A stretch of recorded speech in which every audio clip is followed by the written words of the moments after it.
And we are live. Oh, hi. Oh, hi. Hey. Yes. Greyhawk has that damn wizard, and I can't remember his name. He's the one that I'm thinking of. He's a bit of an asshole. That explains a lot of wizards. It's true. In Greyhawk? I recently met up with Mordenkainen in my Strahd game. Dude's a prick. Mm-hmm. Yeah. I'm going to have to find this now.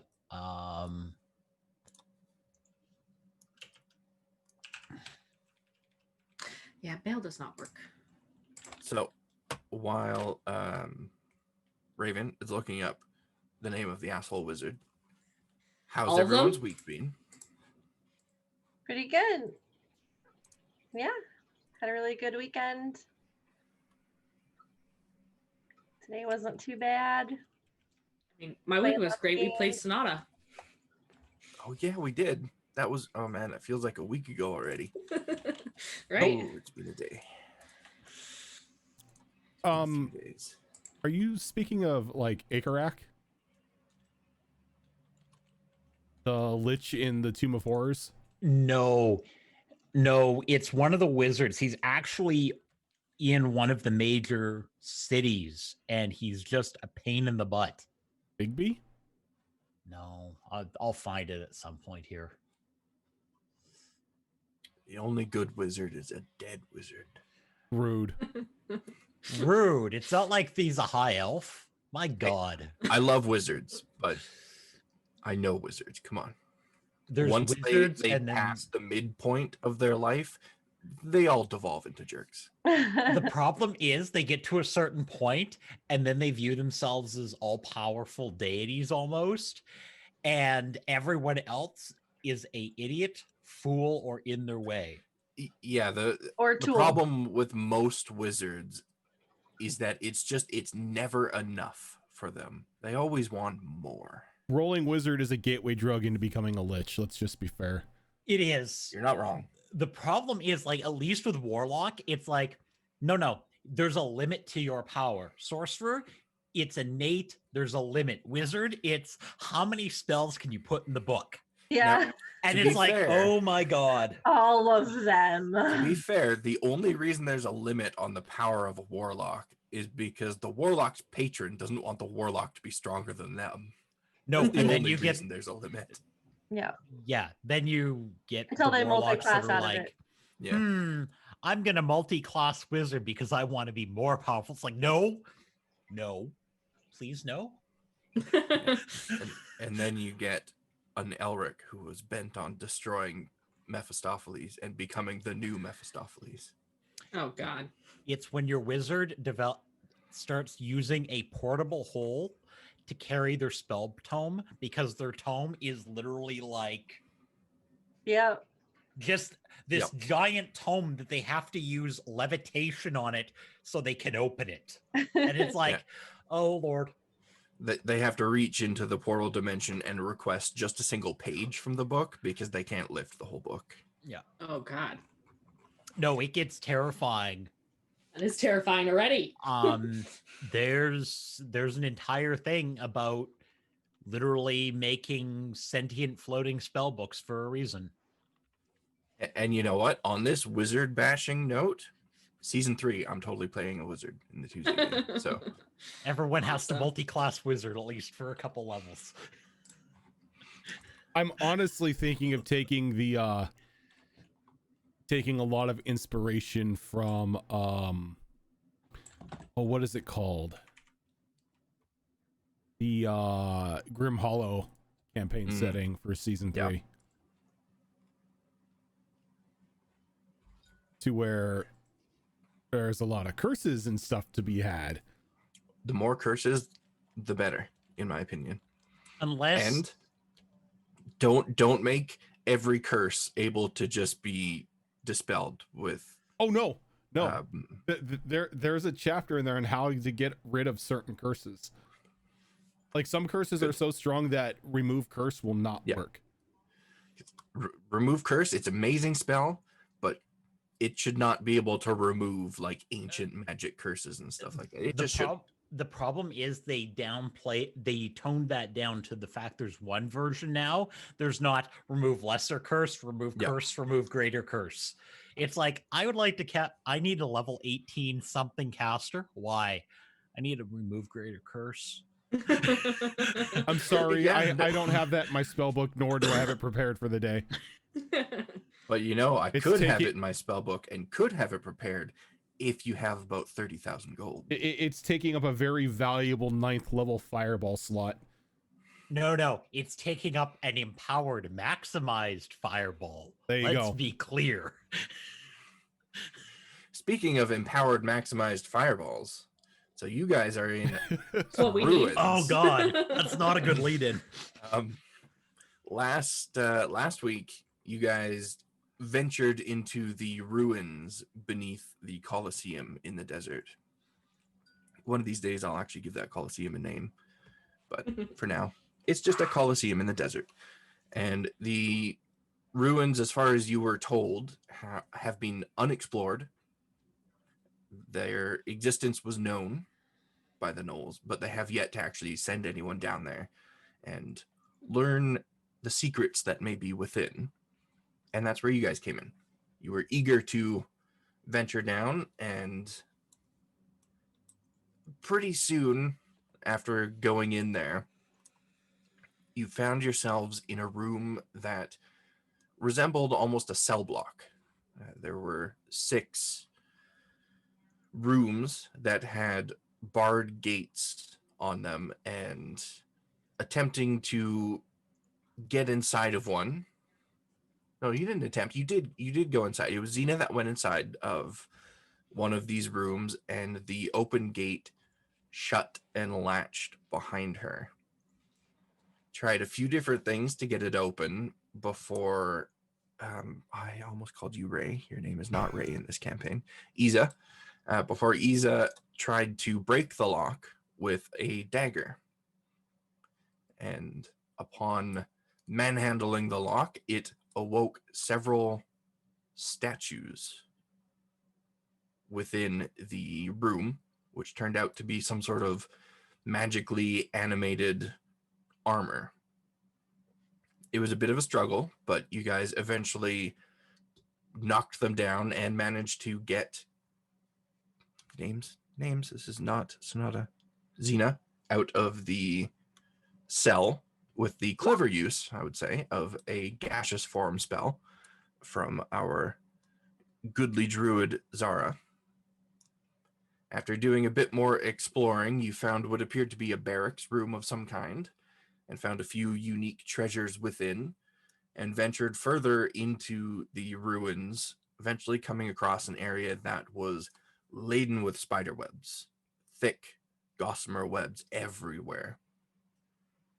It was Zara that eventually figured out that there was more than likely a spider living here after she used her wild shape to turn herself into a spider. And I think the ability was web sense that she used to kind of get a layout of the area before engaging with this creature. You guys decided to double back to the entrance of the ruins and take a bit of a short rest to regain some HP and abilities and spell slots, those of you that could on a short rest.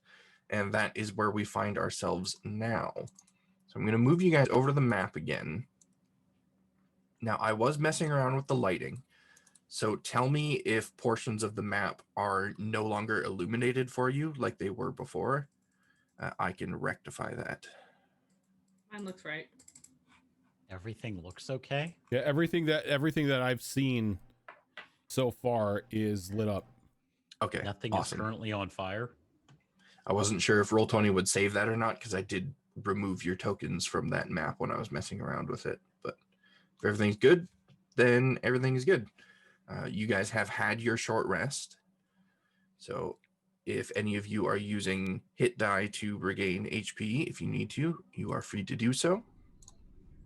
And, worth noting as well, Xena was keeping watch into the cell block room and saw towards the end of the short rest, the statues started to reanimate themselves and took the positions again that they were originally in when you guys first ventured in there.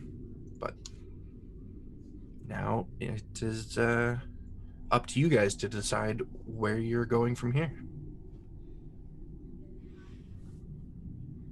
I think we agreed not to go through the cell block this time around and go to the south. We did. Yeah, good luck trying to get Xena back through that way. She will not. She go. doesn't want to go hang out in a cell again? We drug her through twice. No more. But before they reset. Mhm. I realized I didn't get out my dice, so I'm trying to organize my dice right now. Oh god, dice. Xena will bravely run away from those prison cells. I will run away gloriously. Strategic retreat. Brave Sir Robin. Exactly. Thank you. I'm glad you caught the reference. Bravely run away. Okay, so if you're not proceeding through that cell blocked area, then your choices are either southward down that tunnel or back up the stairs and out of the ruins. Do you want me to lead the way, or does someone else want to go ahead? Zara You is all already rested up? is starting down the hallway. Oh, wait. Hold I on. will. I'm keeping pace. Okay, those look like the right dice. Just working on my dice. Okay, there we go. Okay, so Zara, you come to an intersection there, and you, I believe, look down this way from the opposite end of the hallway when you passed by it. Mm-hmm. And, excuse me, now that you're at this end, you can clearly see to stage left, Zara's left, that there is a room there that looks to be full of old, rotten, decrepit furniture. And there is also a passageway going south that takes a sharp turn to the left. All right. So first thing I'm going to do is I'm going to use Produce Flame on this sconce right here to light it up. Okay. And then I'm going to start cautiously walking into this room. Okay. So I'd say from there, you can see the majority of the room here. And if this place was a prison of some kind, this would be like the warden's office, per se. The room is decorated with rotten furniture and decaying trophies. The rug on the floor was undoubtedly once a beautifully furred creature, now a mangy, rotten mess. The heads mounted on the wall to your right. They were probably at one point conquests displayed with pride, but are now little more than skulls with skin half sloughed off and dried. It's all really a sad, aged reflection of the warmth and comfort that this room once held. I take it these spider webs are there as well. Yep, the spider webs are there. They're quite large. At a glance, you notice that they don't appear to have that same glistening, oily surface that the heavier webs in that previous room had. So these are likely just normal webs.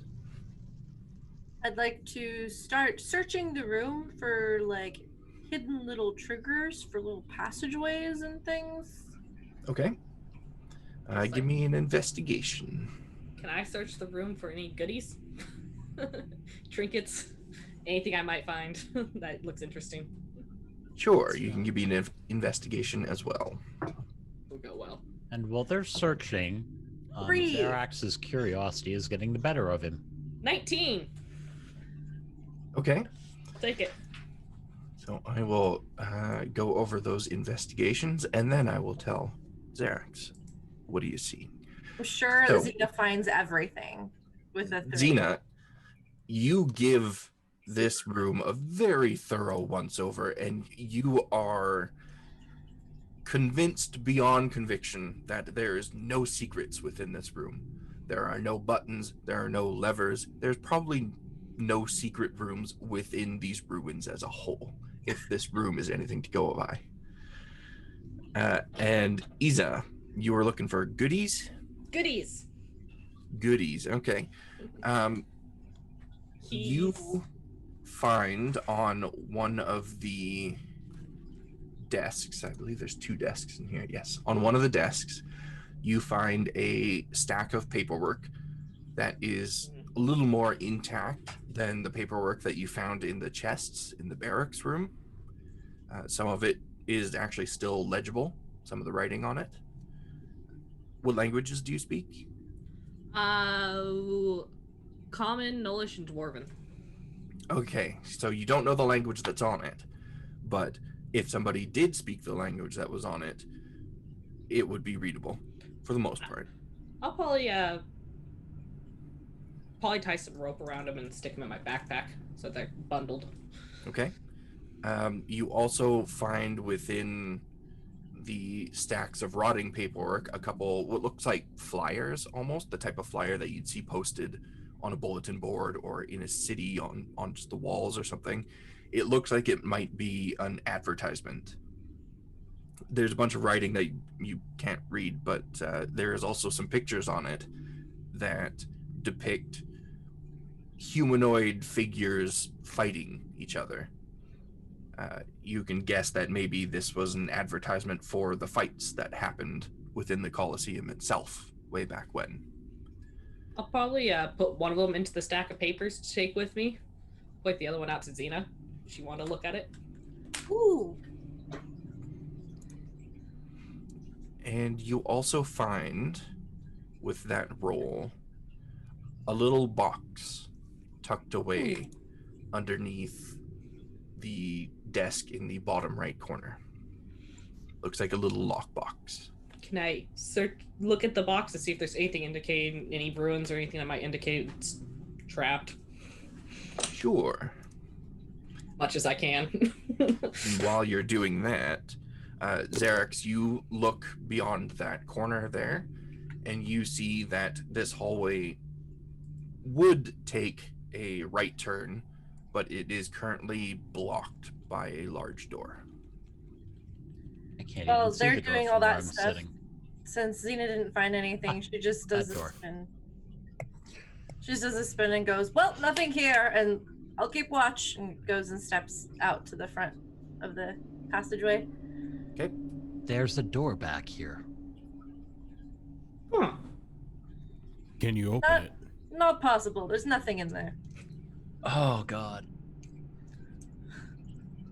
Seeing things. I put my hand lightly on the door and push. You're touching the door, okay? It's a door. It's just a door, and it's locked. Which way does it open? You could find out if it wasn't locked.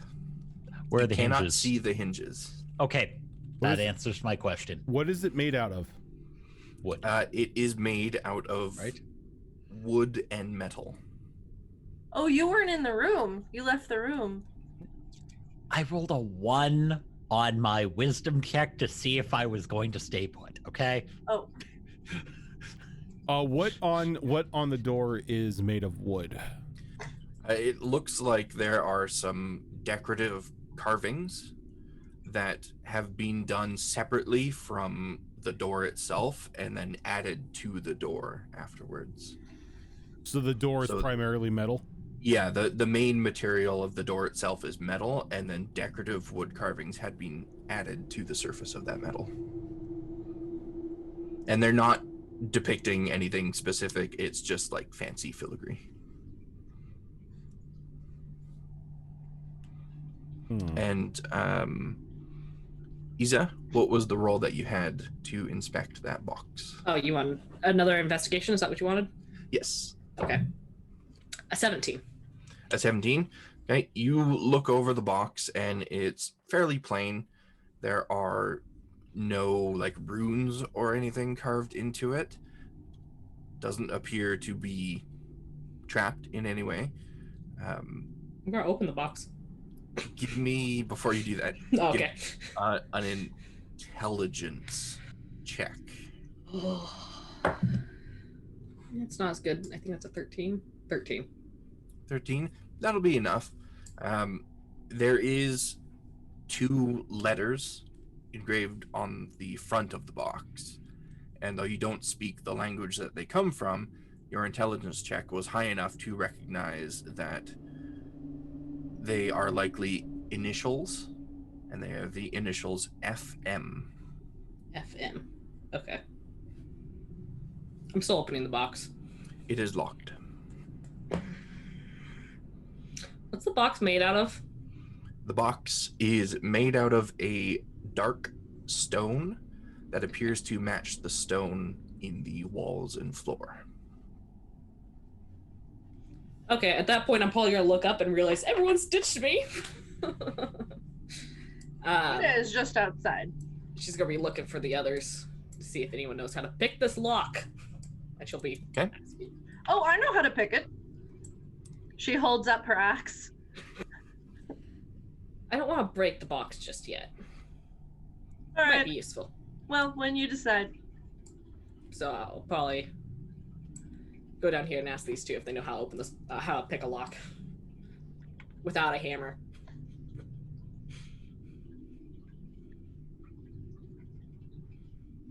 Muted, Rojan. Have you tried breaking it? I was trying That's not what to I break said. it. It's stone. Something tells me it's not gonna break. Oh, It's you like- give me a chance. Stones can break. Alright. I'm more sit on the ground and motion Xena to break the box. Okay.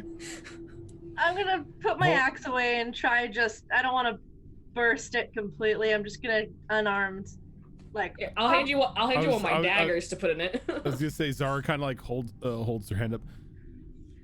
Why not wait until we're out of the spider-infested, haunted underground here before we start making any noise? But what if it's a key? Why would you lock a key in a box? Why wouldn't you lock a Protection? key in a box? Extra protection. It's a very secure key now. Super secure. That seems counterproductive. To need a Well- key to get a key to unlock a door. Yes. There could be some devious minds out there. Yeah, you say Paranoia. that, but I have accidentally locked the key to a lockbox inside that lockbox before. Same. The group's call. Smash or not to smash? That is the question I pose to you, group. I mean, we could run back up real fast, smash the box, come back down. If you're worried about spiders. It's not the spiders that I'm worried. We Oh. have more of this area we have not explored yet. I'll scoop up the box and drop it in the bag then. Yep. Or is it really heavy? Should one of us like carry it? Is it gonna bust up in the bag? You can put it in the bag easy enough. The box itself is maybe like 12 inches by 6 inches by 6 inches. And it doesn't feel like it's a really, really thick stone, just thick enough to be sturdy. So I'll make sure it's not on top of the papers though. I'll like move the paper side, put it in the box, put the papers on top. Okay. What'd you find? Her papers. Papers. I got papers. I got a flyer. I showed you the other flyer, Yeah, that was really cool. but Did I can't. was I able can't to read that. recognize the language on the flyer? What languages do you speak? Abyssal and common. You do not recognize it. Okay. Is there like a gapway underneath the door? There is not. Looking closer at this door, I won't make you do a roll on it because you're all there anyway. Looking closely at this door, you can see that it was shaped to create almost an airtight seal around this door frame. The metal of the door almost looks like it's sitting in a channel on the ground and a channel on the ceiling as well. Not that it slides up or down, it very clearly opens inwards, but it was designed in a way to be as strong and impenetrable as possible by anyone that was seeking to break it down or get through it by magical means. And I would take it there are no cracks or of like the stone setting around it either. Not that you can see. Seems this place is, well, at least this door itself has been meticulously kept. They definitely don't want anybody coming through it. Does it not have a handle or anything? It does have a handle, and it does have a keyhole as well on it, but peering through the keyhole, you can't see through to the other side. So whatever locking mechanism that is in here is contained fully within the door itself and only accessed from one side. Well, there it is. The key is probably in the box. Exactly. I guess. There is another hallway if you want to check out that hallway. We can come back to the door in the box. That may make sense. Just to be sure of what else is down here. I mean, not if the door's been sealed this long, it's not going to open randomly, we hope. It suddenly opens. No, it doesn't. And Xena it looks knocks like on it's it really lightly. She just goes tap, tap, tap. Please, may we come in? it does look like it's meant to keep something in rather than keep someone out. You can hear, because of your keen hearing, you can hear that knock echo on the other side of the door. Vault. So it sounds like the room that's on the other side is a sizable one. There's a room on the other side of this room, Paul. There's a room. That's all I was able to determine, though. And they don't care about being polite. Otherwise, the door would have opened. Also, taking that of note. So,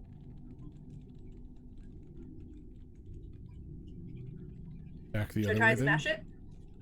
No, let's not smash a door. Okay. Check the other way before we decide to try to get past this. Agreed. Very well. Lead on. Okay, and Zara, as you saw from the other end of the hallway as well, there is a passageway that leads downwards, about halfway down this hallway.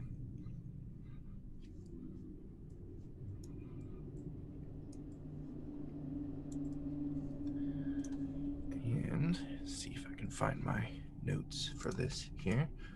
Looking into this room, from what you can see, it looks much like the cell block near where you entered. This large room houses 9 suits of armor, identical to the ones that you saw previously, and 7 gates are placed along its walls, leading to cells that at a glance look slightly larger than those in the other room. Nope. Look, Xena, your friend's Four. right there.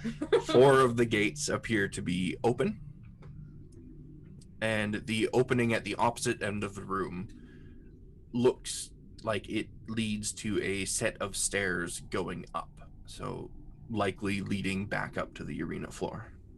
I'd rather face the spiders. Just putting that out there. So shall we go up and break open a box, see if we got a key to the mystery door? Hold on, I wanna Alright. check this room out.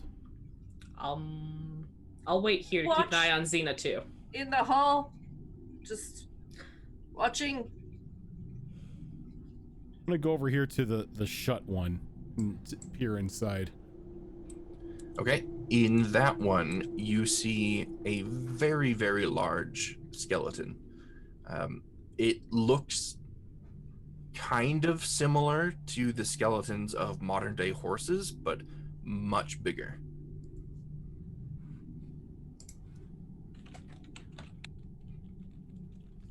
And that particular room is slightly smaller than the other 6 in here. And like the other cell block, it also has 2 dishes set in the corner of the room next to the gate. Animal pens, maybe? EB? Let's not touch the armor or the gates or walk into any of the cells. Last thing we need is more trouble. Okay. And it looks like Xerox, you're looking in that room there. I am. Okay. The bones in this cell that you see on the ground appear to be quite heavy. Much of the remains of whatever this creature was are missing, but what you do see reminds you of the common desert centipede, but much, much larger. You can only imagine the horror of a centipede this size scurrying towards you. Its carapace clicking and scraping across the stone floor as its pincers stretch out, ready to strike. And you're so lost in the thought of what a monster centipede like that would be, you don't realize that the sounds you're hearing are actually sounds you're hearing. So I'm going to first see if a dirty 20 hits you. Yes. Yes, it does. You are going to take 5 piercing damage and 9 poison damage. Mm-hmm. And I need you to make a Constitution saving throw. Yep. Dice, you are officially fired. That's never a good thing. Nope. 6. 6. Oh boy. We're going to take an additional 10 poison damage. You go back in the bag now. As before you, and also making themselves known throughout this room. Additional 10? Yes. Are a whole bunch of very large centipedes. I'm going to... Why is there animated armor on here? No, go away, go away. Can I take a free action to yell out at Xeno? We got trouble! You cannot, because that was a surprise round. So I need it. everyone now to roll initiative for me. I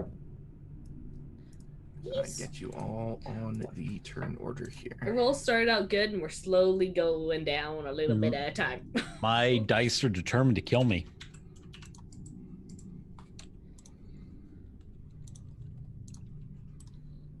I'm not in the horrible range yet, but it's slowly going this direction.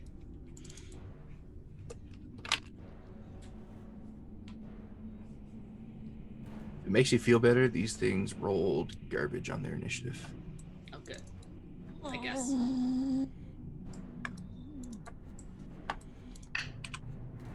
So how many D20s are going to end up fired tonight?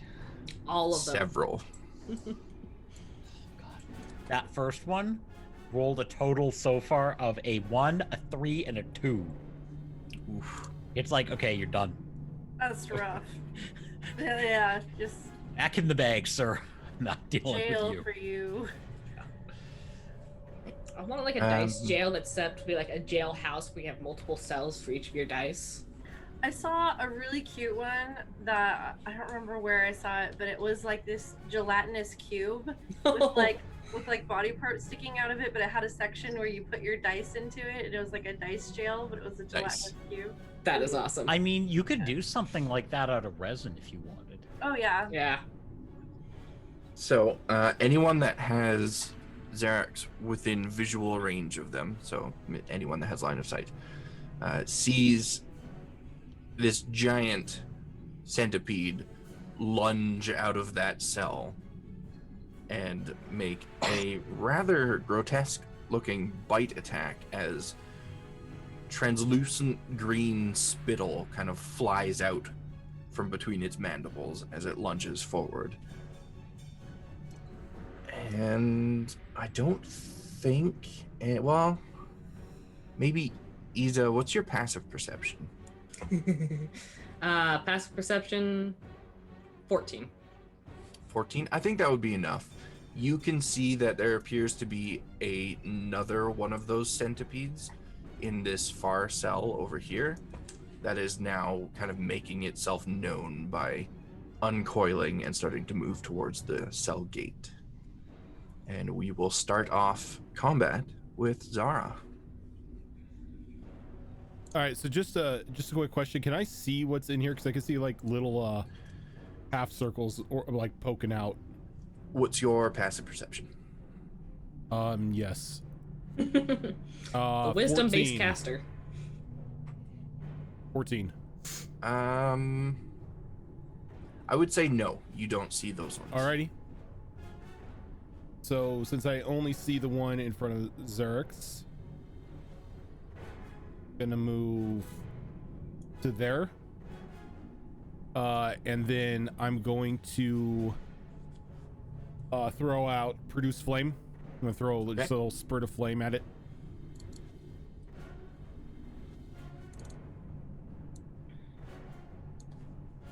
I doubt this is going to hit. Does a 13 hit? 13 does not, unfortunately. Okay, and then I'm going to, as a bonus action, throw out a healing word to Zarek Probably a good call. to heal for 8 hit points.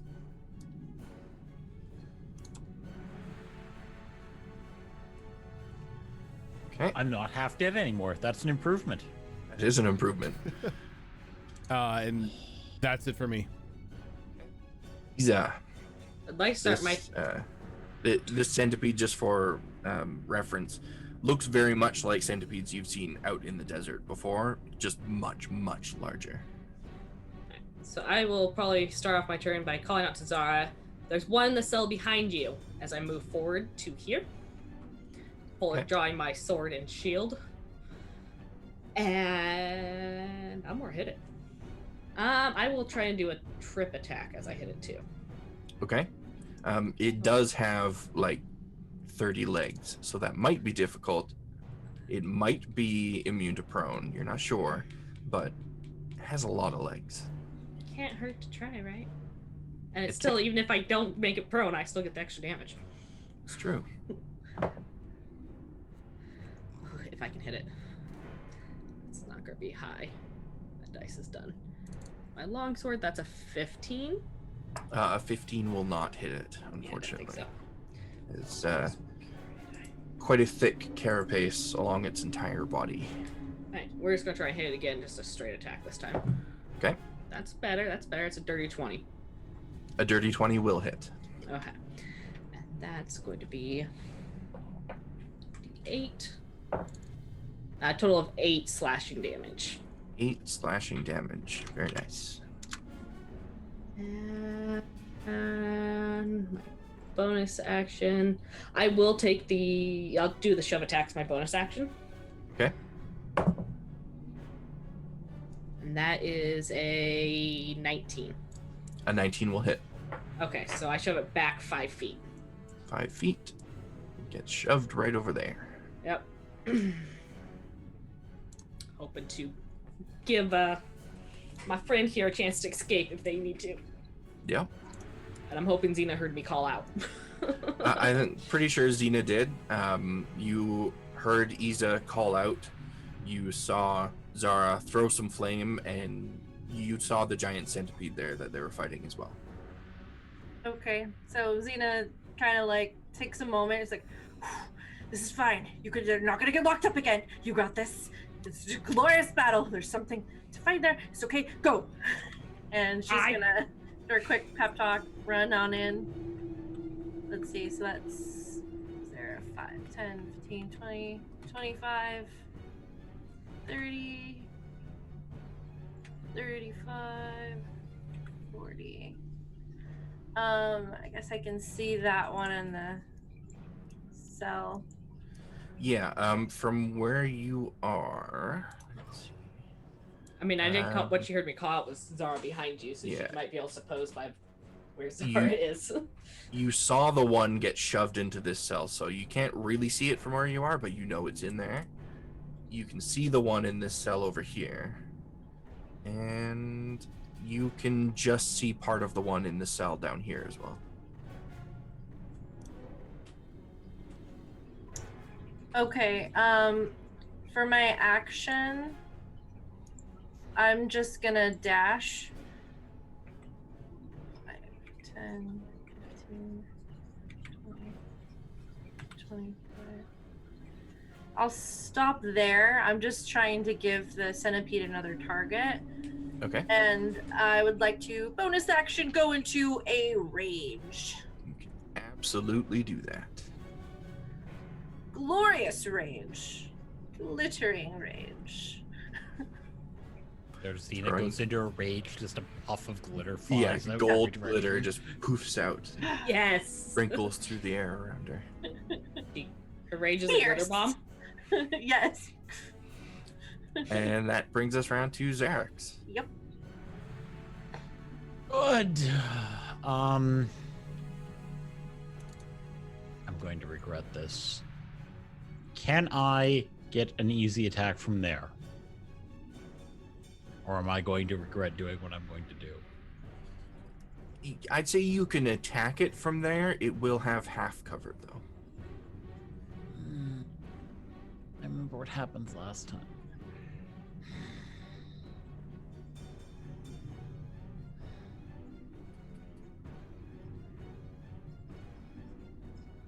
I would like to push this door all the way open as far as it can in the other direction, and then I'm going to step inside to hit it. Okay. The door there. Basically, you stay there. And yeah, I'd say shoving it is a free action. You're shoving it on your way through. But not hard enough that it springs back, because we've all been there. Yes, yes, we have. Okay. You mean you don't want to be trapped in a cell with a giant centipede? No, I really don't. I mean, he's in the cell now. I mean, I would have just shut the shell door on the centipede. Yeah, I don't have anything to reasonably attack through there. That is a 25 to hit. Oh, yes. Just let it die of starvation. It's fine. They've been eating something down here all this time. Also, as I totally don't remember what character I'm playing, the bonus action as I'm moving towards it is that. Because I need the extra dice. That's what, an extra 1d8? Yep. Oh. Oh, that's a lot of damage. 18, 20, 23 damage. Ooh. You cut this thing clean in half. And the two sides of its body wriggle and writhe before the muscles start to contract, and it curls up and stops moving. And now I'm stepping back out of the cell. Probably a good idea. And now all the armor attacks us thinking you're escapee. That's why I made sure the door Don't was give the open DM before I walked ideas. in. Anything I'm else sure- on your turn? Nope. I mean, they had to have a way to clean the cells without the janitors being attacked every time they walked out. Who said they cleaned the cells? Who said I'm they had hoping. janitors? That Or a brings guard us getting trapped in a cell. to the centipedes. And this one in this cell over here scurries along the floor and then along the wall. Then out of the cell, straight over to Xena, who has given it a closer target. It is going to make a bite attack against you. Hello, Buggy. I don't think a 13 is going to hit, though. It does not. Yeah, that's actually all it can do. It only has the one attack if it misses. Aha! But this one in here is going to scurry out. And Xerax is in range of it, so it's going to go straight over here and make a bite so far attack. away from me. Why do you have to be so far away from me? Does a 24 hit. Oh, we Uh-oh. lost Raven. I killed him. Oh, God. Oh, he's back. Zoom, you done fucking up? I looked You're now over. Xena. Oh my god! All I see on Zoom is your connection is unstable. Oh shit. But hey, at least now Rojin can try out that tip Azrin gave him. Oh, that's right. What am I doing? So you just drag the cameras in Zoom. Wait, no, Well, no. Fox needs to do it because Fox is hosting the call. Oh. Yeah. So like drag Raven up to where Gilly's at, and then switch Gilly and Kiara. You know, it should be back I think to it normal. just reorders the cameras by one. Dragging does nothing. There is nothing I can do to All right. rearrange cameras. I'm changing things around. Okay. In the meantime, does a 24 hit you, Xerax? Yes, indeed it does. Okay. It's going to be damage against you. I'm so sorry. 13 piercing. Are you though? A little bit, because it's still early in the session. Oh, that's good damage again. I'm so sorry. And Fine. 14 poison. I And mean, I need a con save. I literally butchered one of these things, okay? That's fair. I mean, you could have stood next to me and that would have helped you out here too. Nat 20? Nat 20 will do it. Okay, so you do not take the additional poison damage from that. However, because it did hit with its first attack, it is now going to attempt to grapple you by wrapping its many legs and long body around you. I don't want to be squeezed like a tube of toothpaste. So it will roll athletics versus your athletics or acrobatics, your choice. I'll take my athletics, thanks. That is a 16. 16 matches its 16. Now do we roll again? What's your strength score? 20. Okay, yeah, no, we're not rolling again. You just like throw this thing off like it's a rag doll. I have an athletics of 8, okay? It has a strength score of 8, so you know, I think you're a little bit stronger. So its grapple attempt is not successful, which is good because that would have been a lot more damage. And then the last one moves 20 feet out to here. 10 feet of movement left, and I think the only one in range is Xerax. I am so sorry, buddy. Bring it! That's just really an unfortunate placement. But hey, maybe it'll miss. You chose poorly. It didn't miss. It got a nat 20. Were we doing brutal criticals in this game? I can't remember. We are. We are. Okay. Bring it. Okay. So that's this game just it hates you today, Raven. It's fun. It wasn't your dice that were going to kill you. It was his dice that were going to kill you. That is going to be, and keep track of this total because it could be an insta death. I'll keep track of it if you need.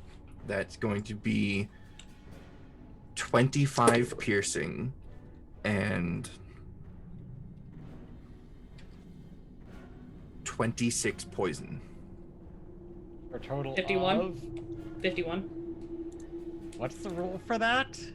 So the rule for insta death is if the damage exceeds your maximum beyond 0, then Nope. you just instantly die.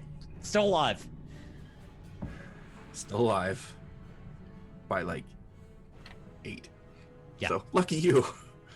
Unconscious and alive, or? Very unconscious.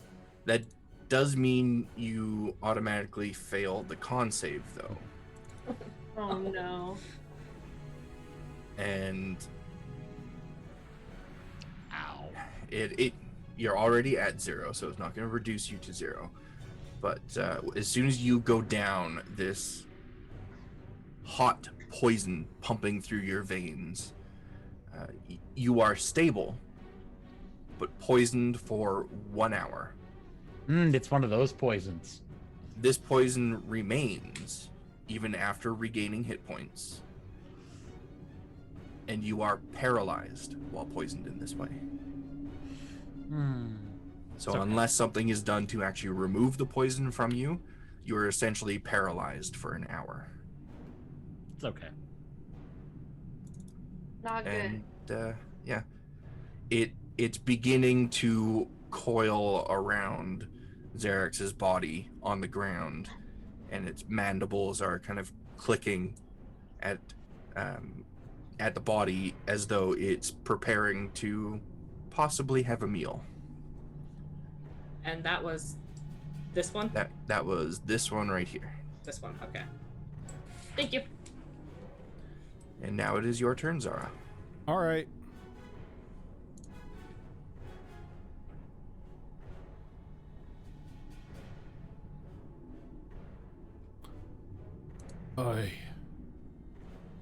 I had so many plans, and then they got shot to hell. The problem of being a caster. All right. Yep. So what I'm going to do is I'm going to cast Shillelagh on the quarterstaff. Beat it with a stick. I'm going to walk over here and two-handed swing with it. Now, since it increases the damage to a D8, would a two-handed swing increase to a D10? I'd say yeah. Okay. Because otherwise it would do nothing, right? Yeah. All right, natural 20 for, I believe that would be because I make it with my intelligence or my wisdom modifier instead of my strength. Yep. So that will be a 27. That'll definitely hit. Okay.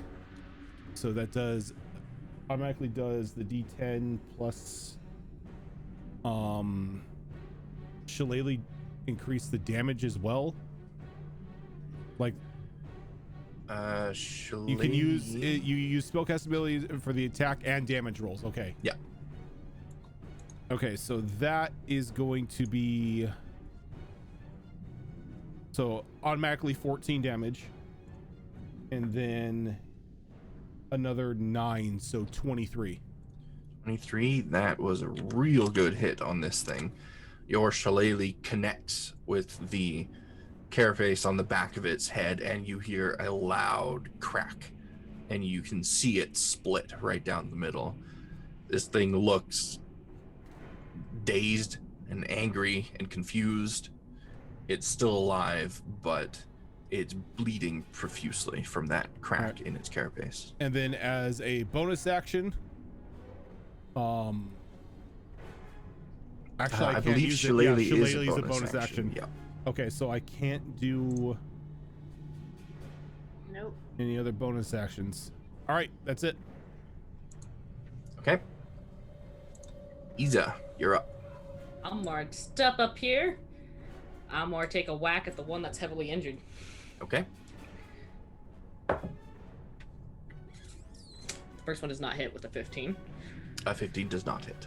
We're gonna try again. That's better. That is an 18. That'll hit. Okay. So.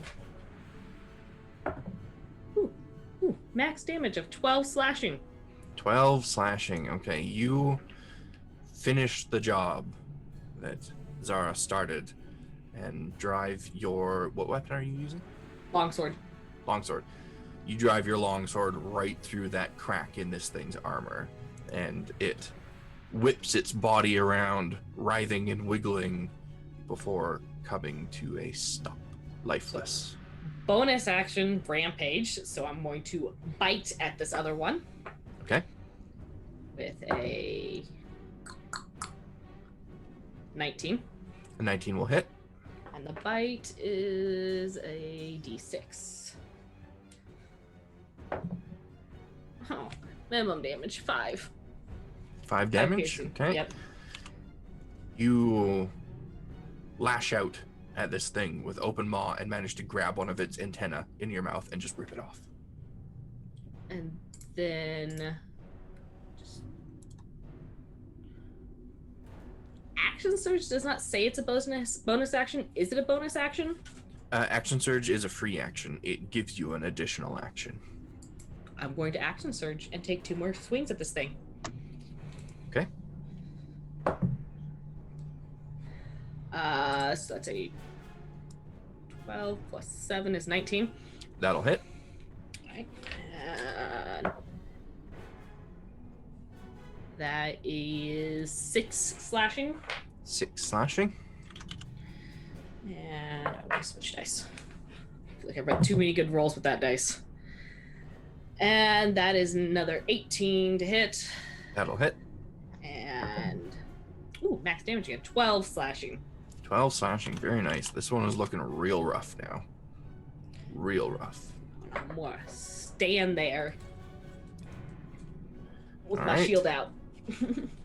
Our glorious raging barbarian. So Xena, not really knowing what's going on, only seeing the enemy in front of her, is going to swing gracefully, like staring at the centipede, going, "Ah, a new dance partner!" And she swings and gloriously misses with, most likely misses anyway, an 11. An 11 will Yeah, miss, I unfortunately. figured. Okay, that dice is going away. That is not much better. 16 with her second swing. A 16 will match, so that All will right. hit. So she got a little too into her spin hit the first time, but got it together the second pass. And goes ahead and chops 4. Let's see how much damage. Not a lot of damage either. Xena, you're killing me here. Just making the dance last. Yeah, she's taking her time. She's just, not One really- enemy, just I'm like- just going to take it slow. Yeah. So that will be a total of 11. 11? Okay. slashing. Oh no, I'm sorry. I need to add. Wait, is that right? Yeah, no, I'm right. It's 11 slashing. 11? And then- It was a good hit on this thing. Okay. And then bonus action, Storm Aura makes a Okay. Constitution save. Constitution save. Just 8. Rolled a 10. Okay, 8, 9, 10, 11, 12. 13 is my DC, so he fails. Okay. And takes 3 fire damage. 3 fire damage. All right. This thing's That's bloodied, it. so you did at least half of its HP. And Zarax, you are down, but you are stable. And that brings us around to the centipedes again. This dying one, there's no real other better way to describe it. This dying one right in front of you, Isa, is going to make a last-ditch effort to take you out of the equation. With a That's bite fine. attack. A 24 to hit. 24 does hit. I will use another superiority die to use parry to reduce the damage. Okay. He's going to do. I keep rolling real high for the piercing damage on these things. It is going to be 13 piercing damage Reduced And- by 7 to 6. and 8 poison damage. And I need you to make a Constitution saving throw. On dice, don't fail me now. Are you serious? I hate you. That would be a total of 8. Total of 8. Okay, that will not make it. So you will take an additional 8 poison damage.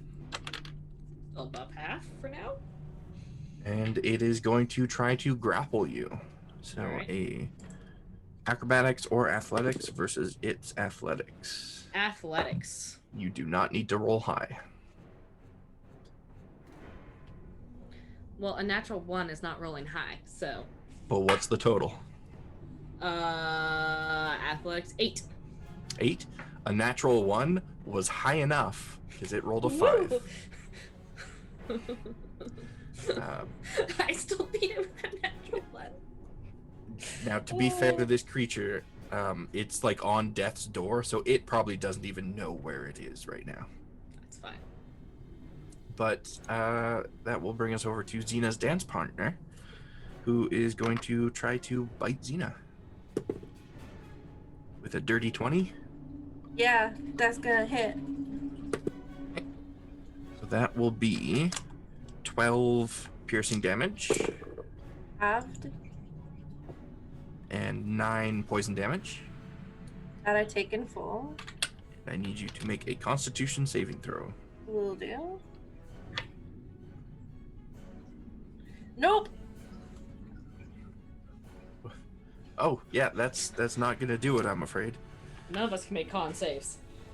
Apparently, I need I to can't. The dice are being evil to me too today. Like, give all my monsters abilities that require con saves. We're all channeling our inner Rose. So that will be an additional 10 poison, okay. and I don't think it's gonna succeed, but it's going to attempt to grapple you anyway. So it's athletics versus your athletics or acrobatics, Give it a shot. which I believe if you're using athletics, you will roll with advantage because you're raging. Well, I got a nat 20, and I have a +8, so that's without advantage. Oh, yeah, well, So- it rolled a 5. Yeah, 28. You could have beat him on a natural one too. I Yep. wish it could take damage from its attempt at grappling me with that nat 20. That'd be great. That'd be great. It tries to go for the grapple. It like rears up the first half of its body, but instead of a successful grapple, it looks like it's just trying to like ballroom dance with you or something. We like spin around a little bit. Like, It's trying to mimic the pirouette. Yep. And that brings us back to Zara. Alrighty. Zara's gonna step forward here and try to swing for the fences. Okay. Does a 15 hit? A 15 is one short, I'm afraid. Well, damn. Now, just by glance, can I tell that Xerax is stable? What is your medicine bonus? +7. Yes. Yes. Okay. You glance over at Xerax, and passive medicine isn't a thing, but it's a thing in this very moment. In your glance, you see that Xerax appears to be stable, but there is some kind of grotesque oozing from the bite wounds. Okay, that's alarming. So what I will do then, I can't, that's an action, damn. All right. That's it for me.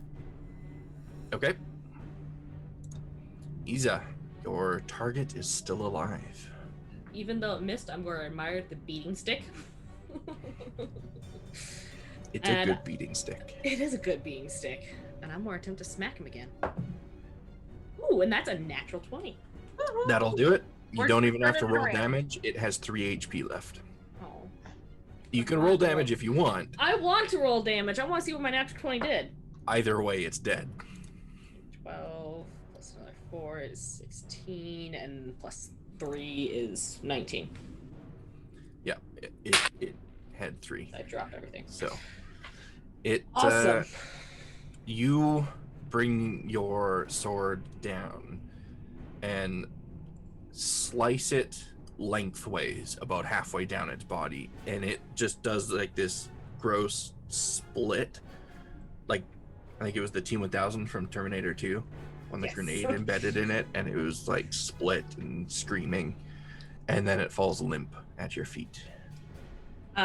So with the rampage doing the 10 movement, is it possible for me to do it and then use the rest of my movement to get over there, or move my movement and then rampage? The way the rampage works is you can take the movement only if you can make the attack at the end of that movement. So if I move first, then take the movement, does that count? Or is it immediately after you kill it, you can it's move, make it- immediately after you okay. kill something, you can move up to half your movement speed and make an attack. Okay. If you can't make an attack at the end of that half-speed movement, then you can't take the movement. Okay. Just wanted to clarify what the order of that could be.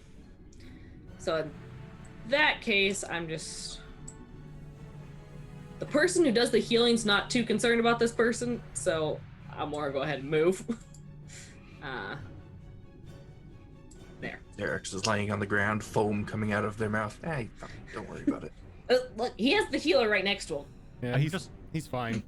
The irony is the other person that can actually heal is the one currently like You're foaming at the mouth. yeah. I mean, I got healing stuff, but if the healer is staying right there, but more let them do it. Fair enough. All right, Xena, continue that dance. All right. So I'm gonna hit him. I'm gonna look at him and be like, "Don't you try to win my favor," when she thinks he's trying to kind of ballroom dance with her.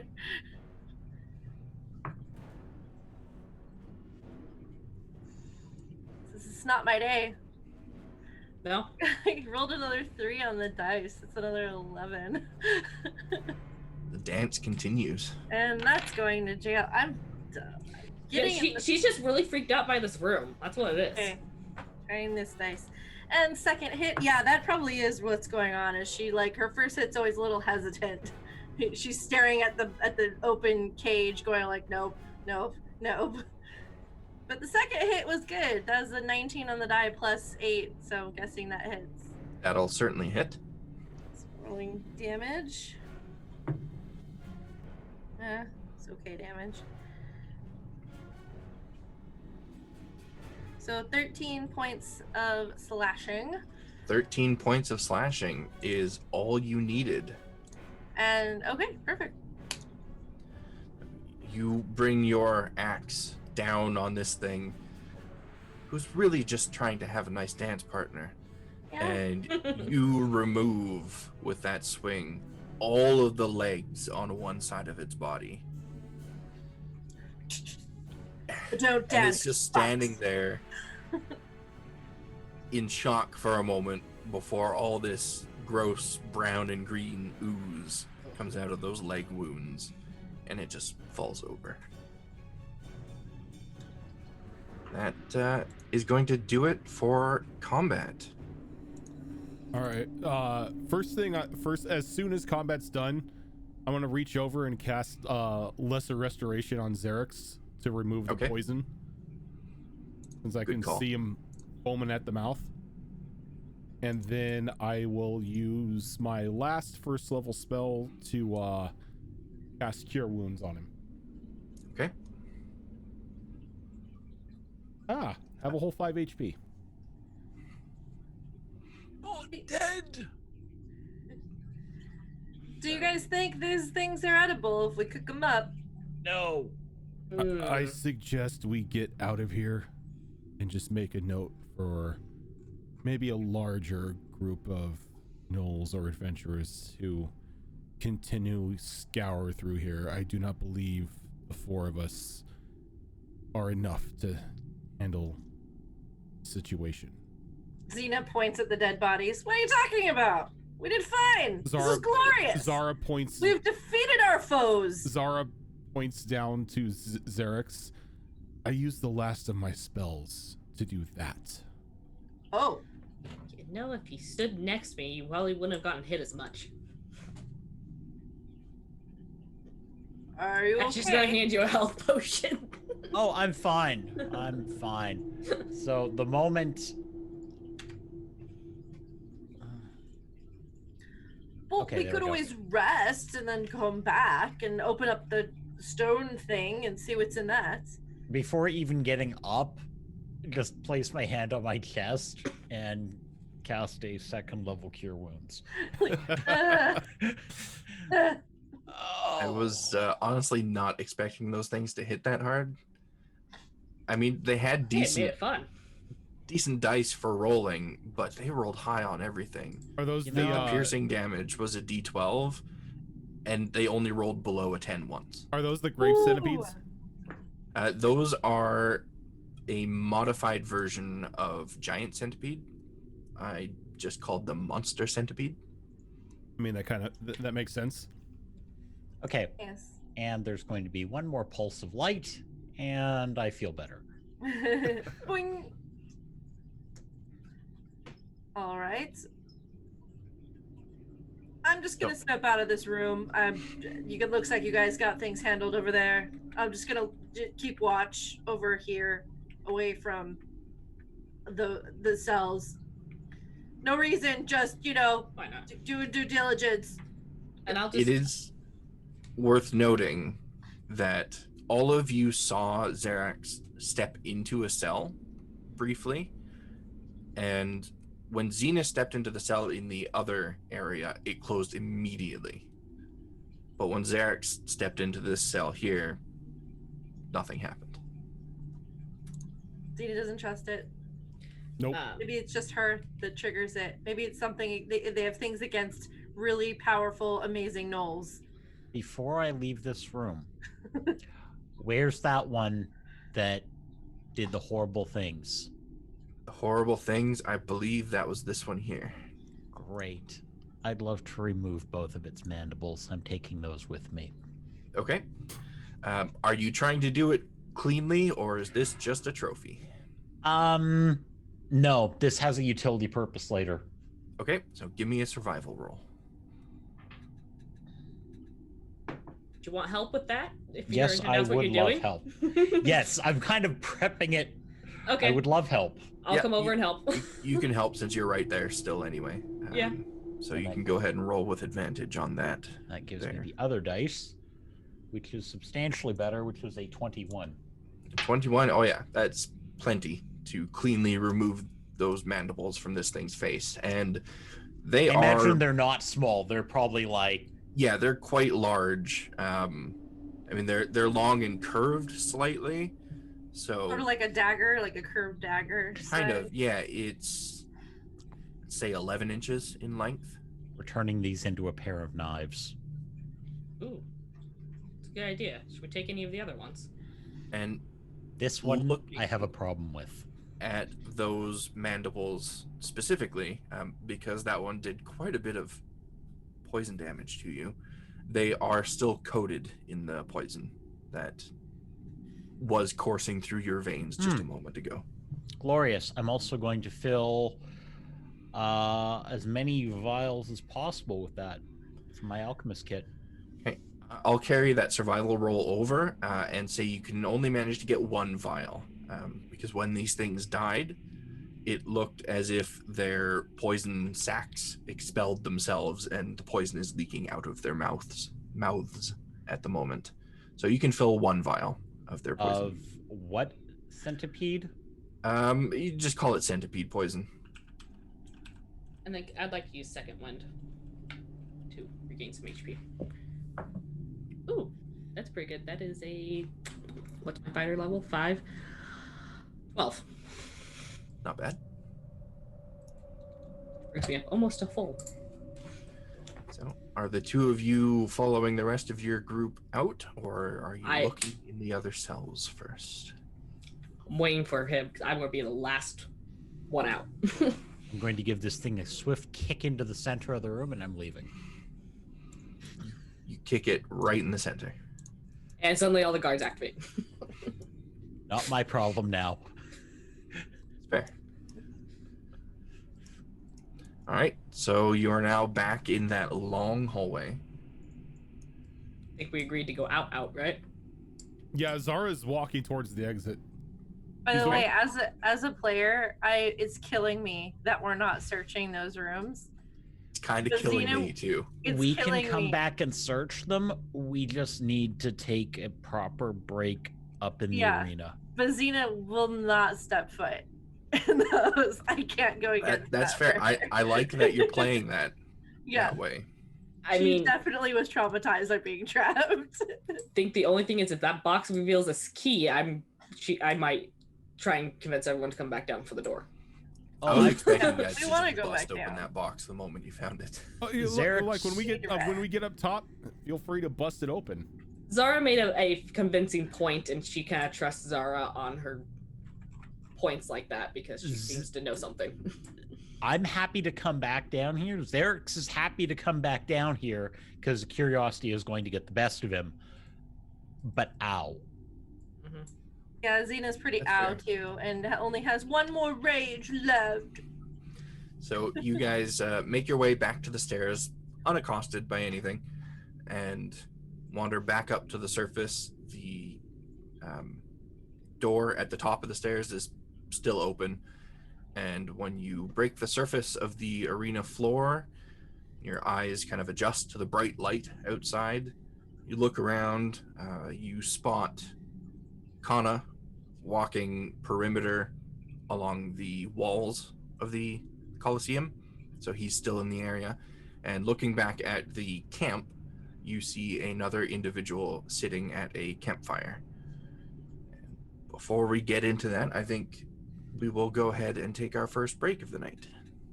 Sounds good. Sounds like a good idea. Thank you for hanging out with us, everyone. We will be back in just a few minutes.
Okay, we are back.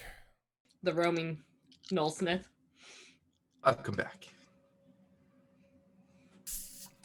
That is now officially a rumor that you guys have heard.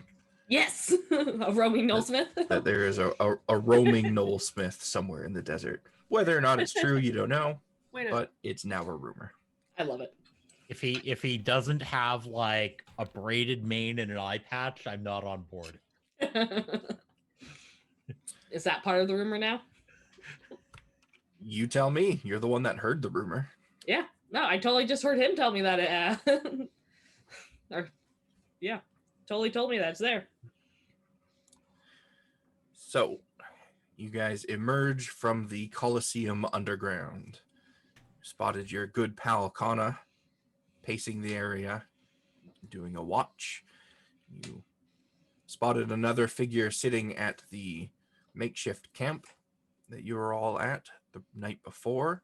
There's a little bit of a fire going over there. What are you up to? I want to catch up to Kana, wherever he's at.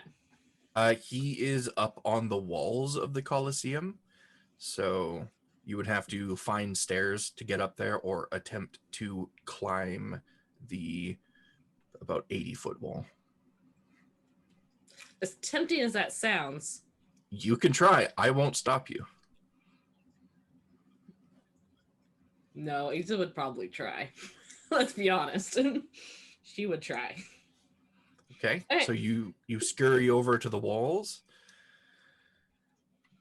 Give me an athletics check to start off. That's not bad. So that's a +7 for 21. 21, okay. You begin the climb on the walls fairly easily. This still hasn't quite been repaired yet, so there are plenty of handholds and little divots within the wall for you to grasp onto as you begin to climb. You get up about 15, 20 feet without much issue. Give me another athletics check to continue upwards. Please don't fail me now. That's 10. 10? Okay. You climb up about another 10-ish feet, and the brick that you grab onto to pull yourself up, you're fairly certain is wedged in tightly. But as soon as you put all your weight on it to pull yourself, it gives way and tumbles to the ground before, and I need a dexterity saving throw. 21. 21. Okay, you fall about 5 feet, but manage to dig your claws into a fairly large divot between two crumbling bricks and catch yourself. You are about 20, 25 feet up at this point. If you want to continue forward, that will be another athletics. All right, so continue.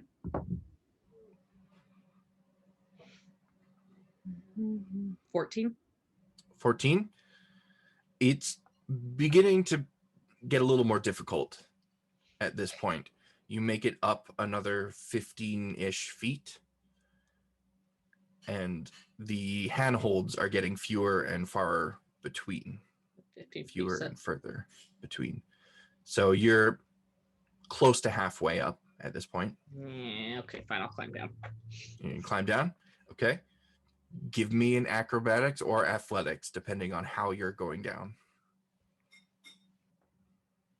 I mean, athletics, because that's what I'm good at in 21. Okay. 21, you can safely climb down without issue.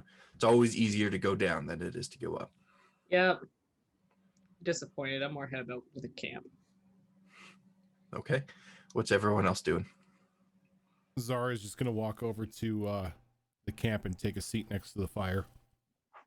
Xena follows suit, taking a seat and kind of rummaging through her pack for something to eat. Xerax is going to unceremoniously flop down on his back next to the fire.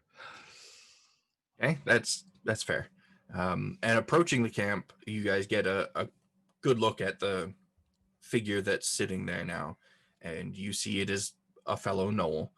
And they have quite short fur all over them, and it is a light brown, almost tan color, kind of similar to the color of Xena's fur, but they have really dark circles around their eyes that kind of go back. So it almost looks like they're wearing a mask, but it's just the coloration of their fur. Take it And you're the other one.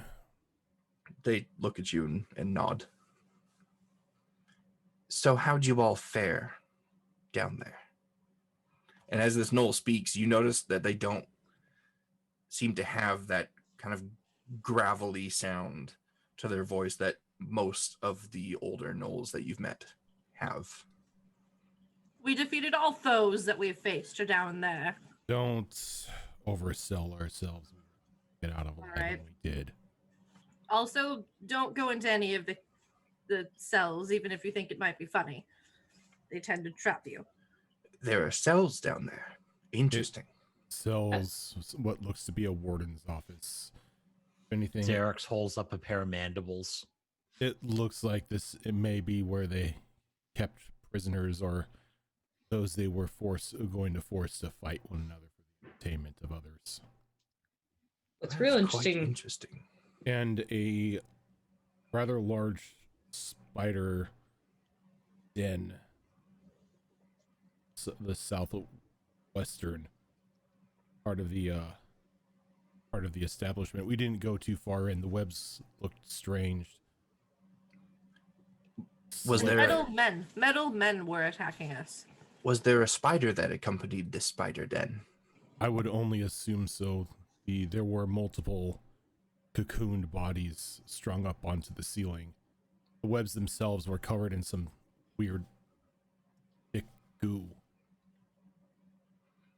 Weird spiders, giant centipedes, and metal men. What an interesting adventure. Indeed. You want to call it? Have you ever been down there? Oh, no, that's not why we're here. Why are you here? The matriarch asked us to meet all of you. Did Kana not explain any of this? God damn it, Kana. He explained Yeah. a little bit. The matriarch just told him to come here and do a thing. Well, she gave us a little more direction than that, but Kana, he probably wasn't listening again. I mean, to be fair, that's all she told us. Oh. Well. Seems you're faring out well, though, despite the vague instruction. You're faring out well, right? You're not, like, diseased. Glorious. Dying. Doing glorious. We're alive. Everything's great. I was dying. The poison might have saved me. You were only mostly dead. We were almost imprisoned with no way to get out. Well, that would have been a shame. A That couple was of us awful. were near death's door a couple times. No, I wouldn't say we were faring well down there. I saying we were getting by the skin of our teeth. We are lucky to get out. Oh. Well, I saw the little battle you all had against each other. You seem more than capable. And you're still alive, so kudos. Exactly. I've got some food here if you're hungry. Oh, yes, please. And there are several sticks wedged between stone tiles on the ground, leaning over the fire, and you can see carcasses of varying kinds. There's rabbits, there's giant lizards, there's a couple large spiders all impaled on these sticks roasting over the fire. Xena grabs a couple and starts munching on them.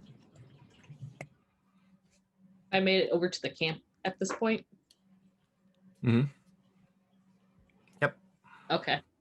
I'll turn to the Gnoll that's sitting there and be like, "Are you any good at opening locks?" That depends on how clean they are to be opened. I mean, we probably have the means to brute force it, just looking for a way to save the box.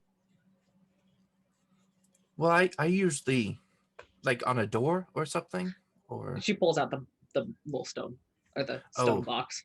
a box. No, I can't do a box. Well, I could do a box, I think, but it might hurt. In that case, she's gonna sit down, one dagger, and anything she has to use as a hammer. The Gnoll sitting there sees you do that and kind of slides a large stone over to you to use as a hammer. Okay, if you're going to try and break the lock on this thing, you can give me... Are you trying to preserve the box while you do this, or just smash through? No, she's just smashing through at this point. Just smashing through? Okay, that will be a strength check then. Oh, that's a good one. 23. 23, okay. You take a real good hard whack at this thing, and you feel it give a little bit. So you've made a little bit of progress. It might take a few minutes if you were to continue forcing your way through this way, but you could probably do it. If you want to continue forcing through this way, you will break the lock in the process, but you can get through. There is still time to save the lock if you want to save it, though. That's what I was going to say. If I pull the dagger out and look at it, is the lock still intact?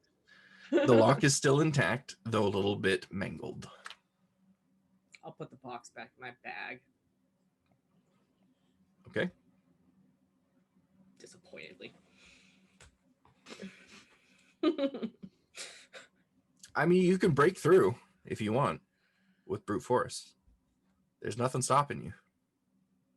You just know it'll break the lock in the process, so it won't be reusable as a lockbox. I think with that roll, yeah, she'll just keep smashing it then. Okay. So after a couple minutes, you do manage to snap the locking mechanism with the dagger and a bit of force, and the box pops open. And within the box is a lot of dust and a leather-bound book. At a glance, it looks like it might be a journal of some kind, and it has the same FM initials on the front of it that the box did. And sitting on top of the journal is a small pouch, and you hear what sounds like stones or something clacking against each other within the pouch. In that pouch. Oh, see what's in it. Okay, within the pouch is 10 gems of varying size, ranging between the size of a pea and the size of a large marble. 2 of the gems are not cleanly faceted like the other 8, so they stand out a bit. And one of them appears to be a blue sapphire, and the other one an emerald.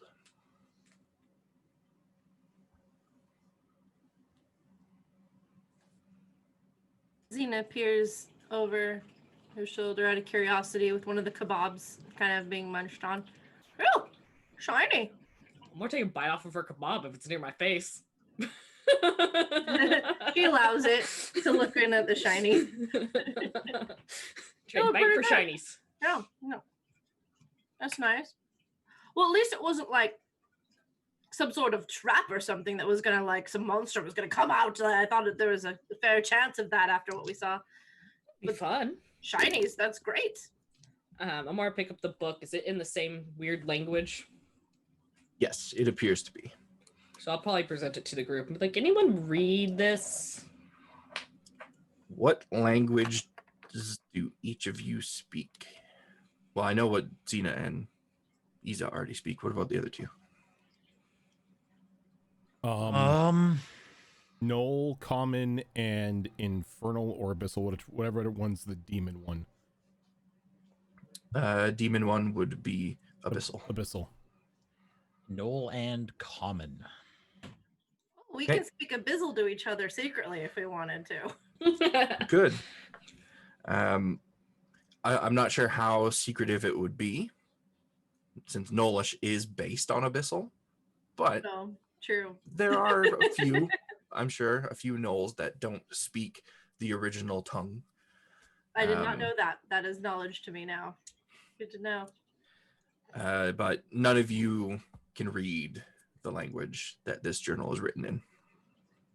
It's nonsense. Scribbles. Wait, what about this person? What's your name again? My name's Kara. Kara. Dave, look at this book. Can you read this? Let's find out.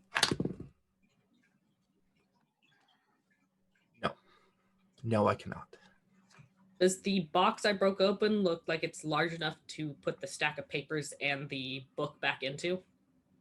If you roll up the papers a little bit, yes. I'll do that, and then I'll use the string I used to tie the papers to tie the box shut. Can I tell what language it's written in? Give me an intelligence check. Oh, my intelligence is 12. 6. We have the same intelligence. 6. 6 will... would a Gnoll really know about this? Does it look like the writing of a certain somebody that we have locked up in an establishment forcing them to forge coins? It does not. With the 6, you can't quite pinpoint what language this is. You may have seen it here and there before, but not enough where you see the type of script and go, oh yeah, I know what language that is, even though I can't read it.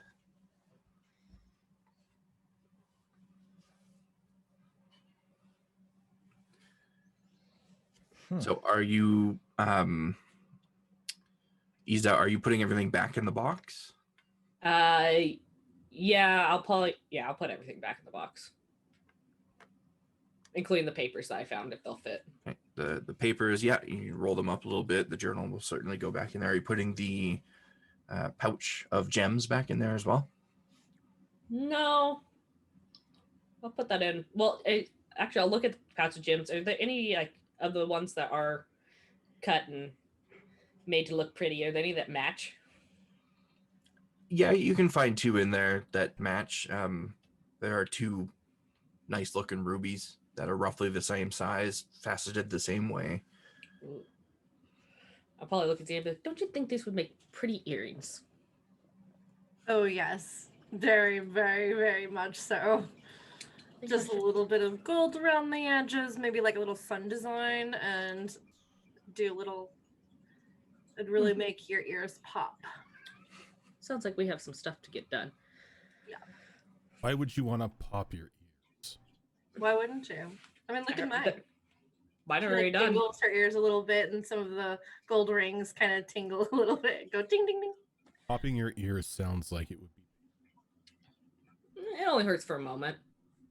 It should look glorious. But after you pop them, how do you hear? No, I mean, you're just fine. no, see, you don't. See the studs in the earring. Yeah, Oh. it's just like that. You're speaking of piercing your ears. Mm-hmm. Well, yeah. When I say pop, I mean like color. I mean like pizzazz. I mean glorious. You know, just like looking amazing. If you Pop. say so. I do say so. And yes, those would make very good earrings. Or rings.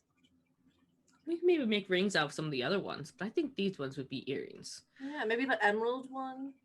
Looking through there, are there any that of the colors everyone's wearing? Are there any other gems that seem to match people? You can make me look at everyone's portraits here. Yes, I am.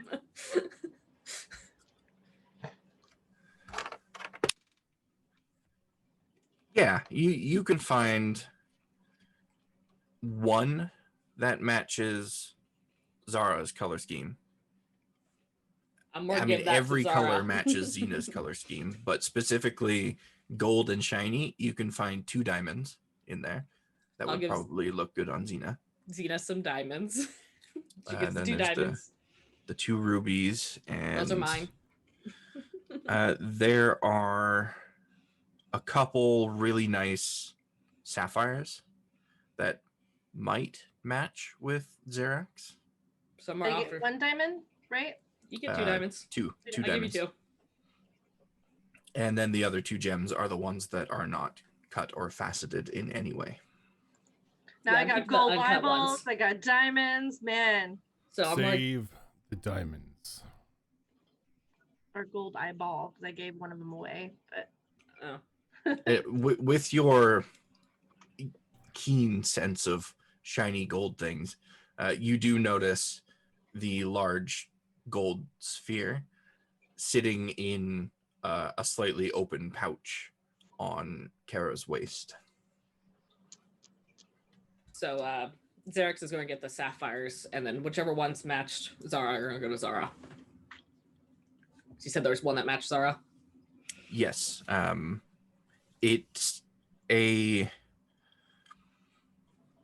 purplish gem that has been polished into a perfect sphere that looks like it has green veins of another type of gem running through it.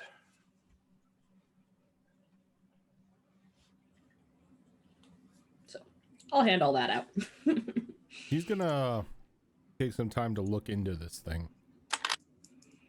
Okay. Nice. So I have It just 3 other doesn't. gems It left. doesn't seem natural to her. As she takes the gem, she's gonna look over at Xena. Don't do anything with those diamonds. We'll need them if one of you dies. Are they worth that much? How much is their life worth? well, I mean, couldn't I just put them in something gold that holds them, and then if you needed to use the diamond, you could just take it. She turns them into rings.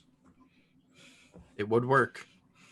It would be better. And for the purposes of spell components, those 2 diamonds are valued high enough that they would work for that. I will not tell you the actual value of them, though, unless you get them appraised. That's Okay. fine. hold on to them as they are. You're such a spoil sport. I mean, At least you can look at them. look at it this way. You now have means as to not come back as a member of an undead family. Fine. So just out of curiosity, now that I have 3 things left in that little pouch, what was the one other uncut gem look like? There was 3. I thought there was 2. There should be 2. No, there's two uncut, ones. and then I have one other gem left. So what was that? Oh, did I not say what that other gem was? No.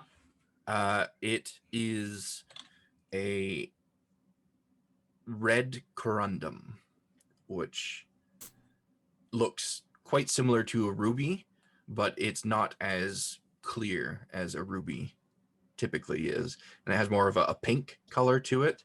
And you can see the veins of other types of rock and mineral running through it. Okay. It's quite pretty, but typically not worth as much as something pure like a ruby. Okay. Zara, do you need to hold on to these? Are you able to do that thing you said? You can hold on to them. It's a big temptation. I'm going to put that out there. I trust you. I don't know what to do with that. But it feels good, so all right. Do with it what you will, but I trust you to make the right decision. I feel like this is a trap. She just looks into the diamonds for a little bit and kind of fantasizes for a while. You hear this whisper in your mind, I'd be so pretty as earrings. Do I really? No, you don't. I'm like, oh god. But speaking of talking gems, Zara, you said you were going to examine the one that you have. Oh, that's always a great segue. Yeah. Oh. Yeah, she's Why am I getting Astia feels right now? Don't worry the about it. delirium. blood magic. Don't worry about it until you have to worry about it. Are you just like looking it over, or are you like detecting magic? What are you doing? Actually, I will use my wand to detect magic on it. Okay. And remind me. You see, what that's the- concerning because all of a the- sudden you might get answers you don't want. Nope. Yeah, that will just detect magic anywhere in the area close by, I think Yep. in 30 It is feet. 30 of you. feet. Yep. 30 feet. So you activate that charge and detect magic goes off. Nothing magical about the gem that you have. You do, however, sense some kind of magic coming from the pouch that has the other 3 gems still in it. If you look inside the pouch, if you're permitted to look inside the pouch, I can tell you what school of magic it is. Isa, there's something magical in that pouch. Oh. Dumping out my hand and hold it out towards him. The 2 uncut gems are giving off an aura of conjuration. Conjuration magic.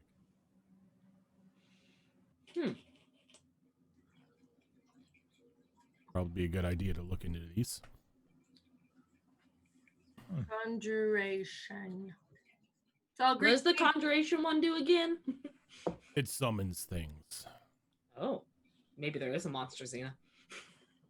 Oh, Or a demon. you think? I've never killed a demon. That would be an adventure. So I'm going to drop the 2 uncut back in the pouch.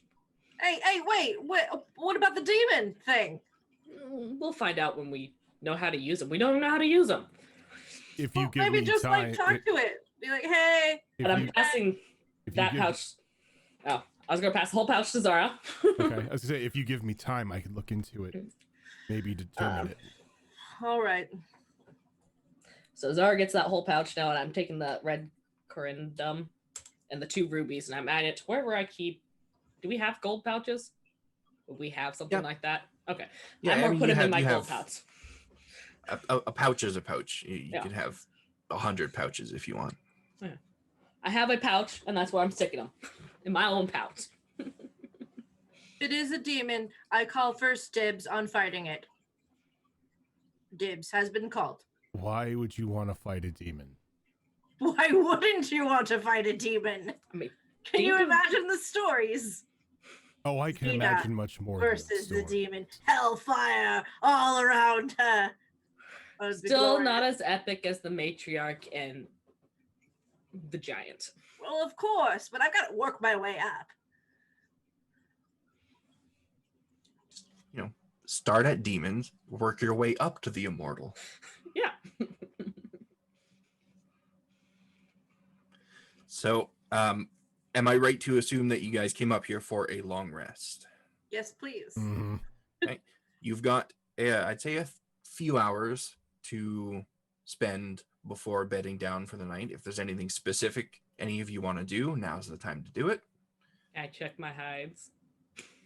You check on your hides. I want my water skins, gosh dang it. They are where you left them, as Kana promised. So I don't have to kill Kana. Or And- maim. By the morning, they will be dry enough to use as a material component to craft something. Awesome. Xena does her nighttime exercise routine of running around and up and down stairs, doing push-ups. Xena feels like my toddler just drained my energy watching her. Give me a perception check, Xena, Okay. as you're doing that. No. That would be a 4. Siva, thank you for that 7-month 4? resub. Yeah. I mean, the roll was more or less just a formality. Because you specified you're going up and down stairs, Yeah. you find a set of stairs that leads to the upper walls where you saw Kana patrolling. And on one of your runs up one of those sets of stairs, you happen to spot Kana sleeping on top of the walls. I'll run over to him, kind of jogging in place. And I'll he's lean- snoring quite loudly. I'll lean up real close to his ears. Kana! And he jumps, eyes wide, ears perked up, straight to his feet, and it's like holding his fists out like he's ready to brawl. He looks around. Oh, it's you. Why? Why? You're supposed to be on watch. I am on watch. No. I'm watching. Raven, thank you for that 30-month resub. Thank you, Raven. Watching the No, back of his you eyelids. were asleep, sir. I was not. You failed. I was not watching. I mean, sleeping. I was not Yeah, sleeping. you were not watching. I was watching. That's true. That's accurate. Please don't tell anyone. What are you gonna give me for it?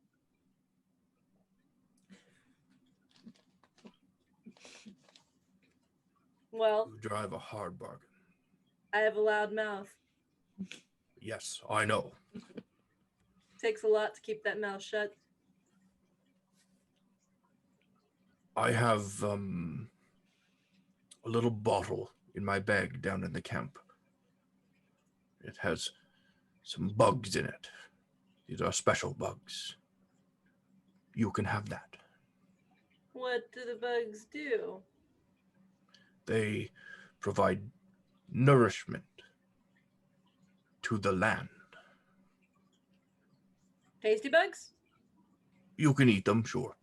But you take one of the bugs out of the jar and you put it on the ground. You let it burrow into the dirt or the sand or whatever is around you. And an area around where the bug burrowed in will sprout with life, plant life. Oh. Anything else? Nothing I'm willing to part with. Fine. Deal. So, should I just wait for you to give me the bugs? I don't want people to think I'm stealing from you. It'll be fine. You just go down there and take them. All right. But not a word to anybody. Not a word. Not a word. Just maybe, try harder. Sure, I can do that. Right.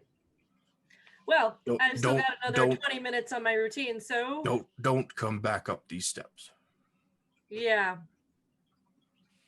Yeah. She'll just start running back down. Okay? Making a mental note for us to take our own watches tonight. So what is Zara and Xerax and Isa doing for the remainder of the time before sleep? Staring at them gems. Staring at them gems? Okay. Yep. You can spend 1 hour and an Arcana check to try and figure out what them gems are. That will be an Arcana check of 16. 16, okay, that will do it. You needed to hit a 14 on that. So after a bit of study and a bit of magical insight, you deduce that these two gems are elemental gems. And what they do is you can spend an action to break one of the gems, and it will summon an elemental, much like the Conjure Elemental spell. The blue sapphire summons an air elemental. The emerald summons a water elemental.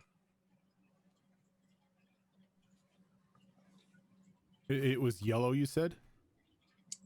Blue? There's a sapphire, which summons Yeah. an air, and an emerald, which summons a water. Emerald, that's what it was.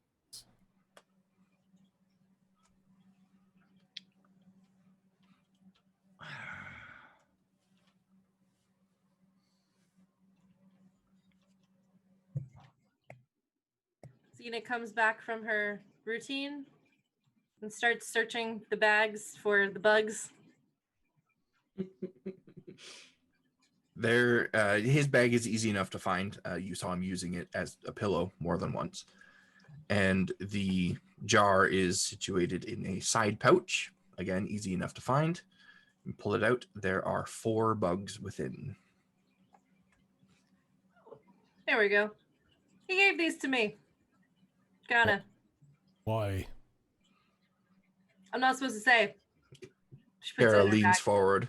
Yeah, why? Yeah, I'm that not just supposed to say. that just makes it even more curious. What was he doing that he needed to bribe you with bugs? I'm not supposed to say. However, I do recommend we take our own watches tonight. Xena.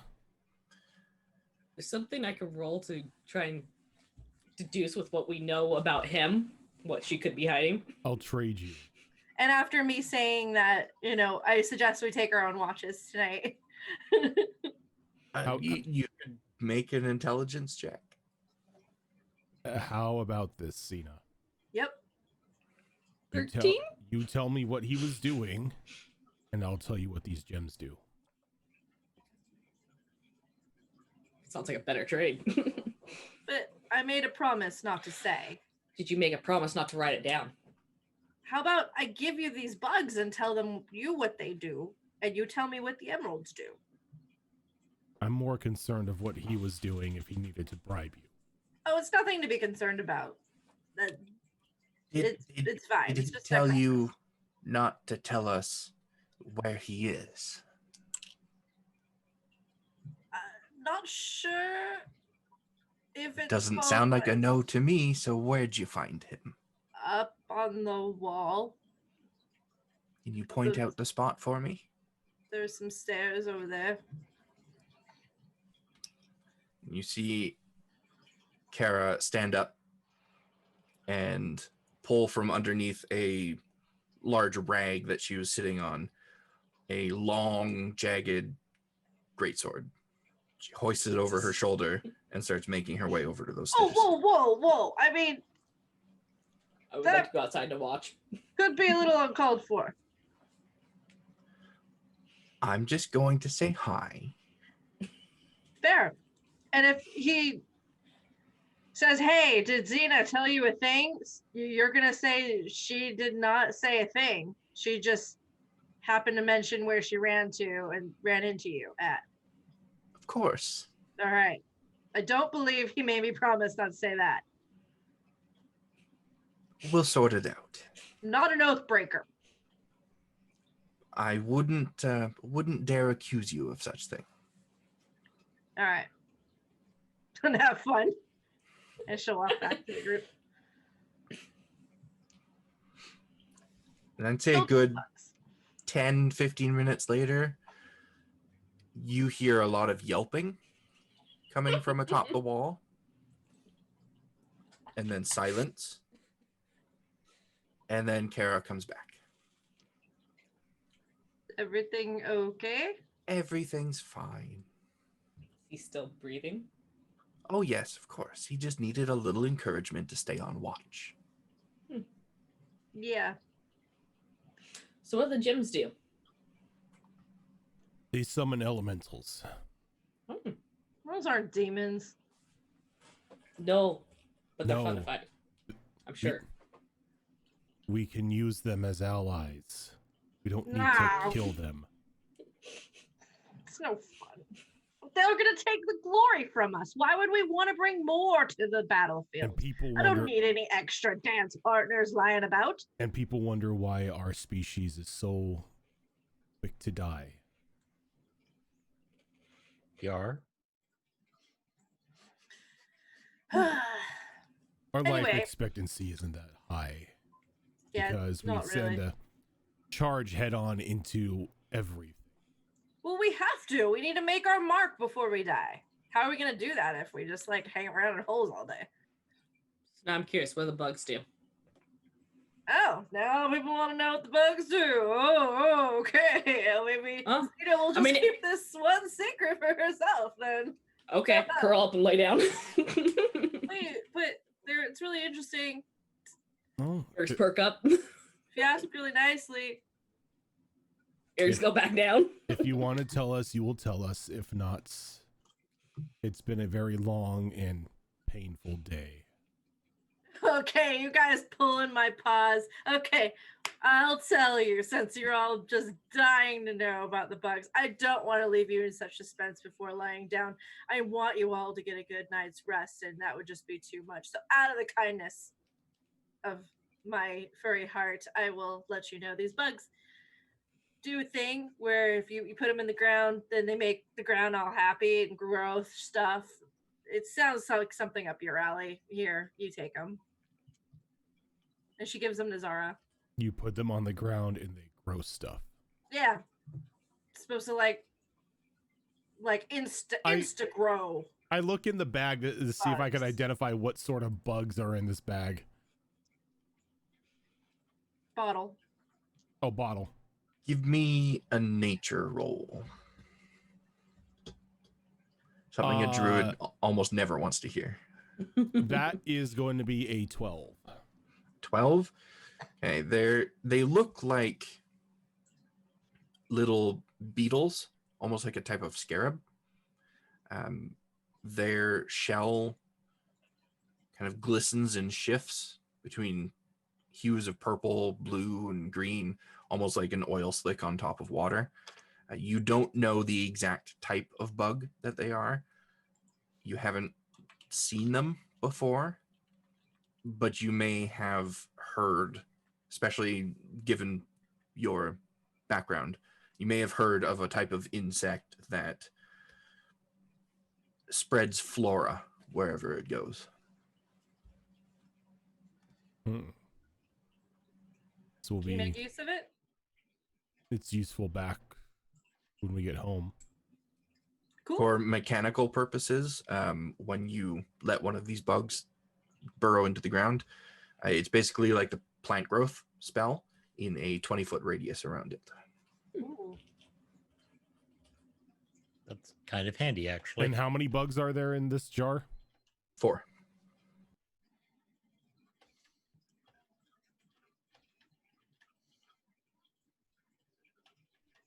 Gave you a present. What do you say? Much appreciated. There we go. Was that so hard? I didn't find any difficulty in it. Do Good, people then. have a difficulty saying thank you to you? Yeah. Yeah, actually.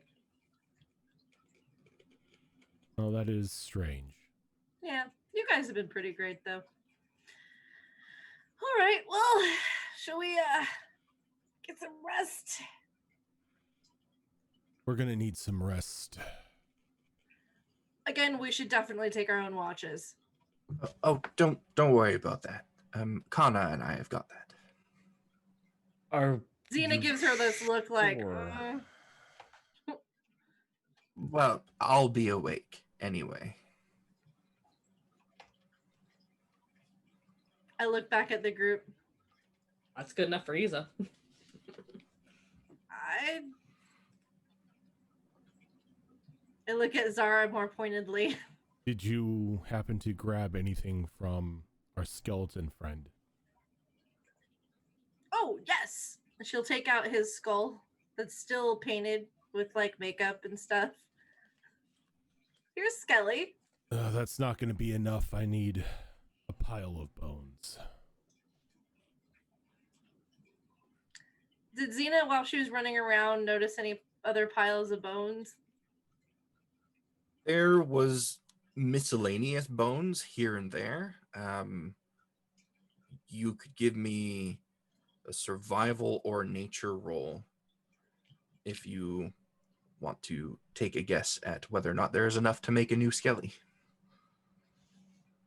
She doesn't know. I rolled a 5. You were more focused on the workout than you were on the scattered bones. Sorry, just the skull. But I'll keep an eye out for bones in the future. All right. Well, I guess we can trust that we are in good hands. She'll put Skelly's head back in the pack. Are you just going to carry that with you? Yes. Okay. Find a smith, get the skull gilded, then you can wear it on your armor. I'm attached. You were right about the whole don't name it thing. I really should have listened to that. Is it any different than carrying around a couple mandibles from a kill? Hey. True. What you thinking of doing with those things anyway? Possibly turning them into weapons. We just need some metal, maybe some handles. So I'm more digging my bag and I'm pulling out those pieces of metal, that sword that I found, like this. Mm-hmm. And a smith Yeah. capable of doing that. You know, I've heard of a smith out here wandering the desert. I heard that rumor too. Maybe we'll come across it. Well, if we do, I got the medal. Putting it I all heard back it in the was bag. a giant or gnoll, or maybe a giant gnoll. I heard something about a braid Braid? and an eye Is it patch. a beard braided? Or is the eye patch braided? Eye patch. What? I don't know. You know what rumors are. They're hard. Zara's already asleep. But I want to hear more about the bearded or braided eye patch.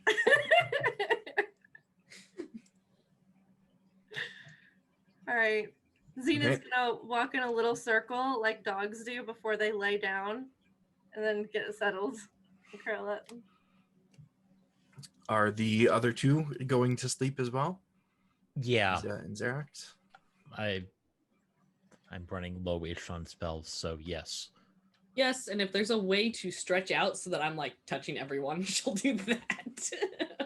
You could touch probably 3 people. Okay, she does that. Brings her comfort. That's fair. Okay.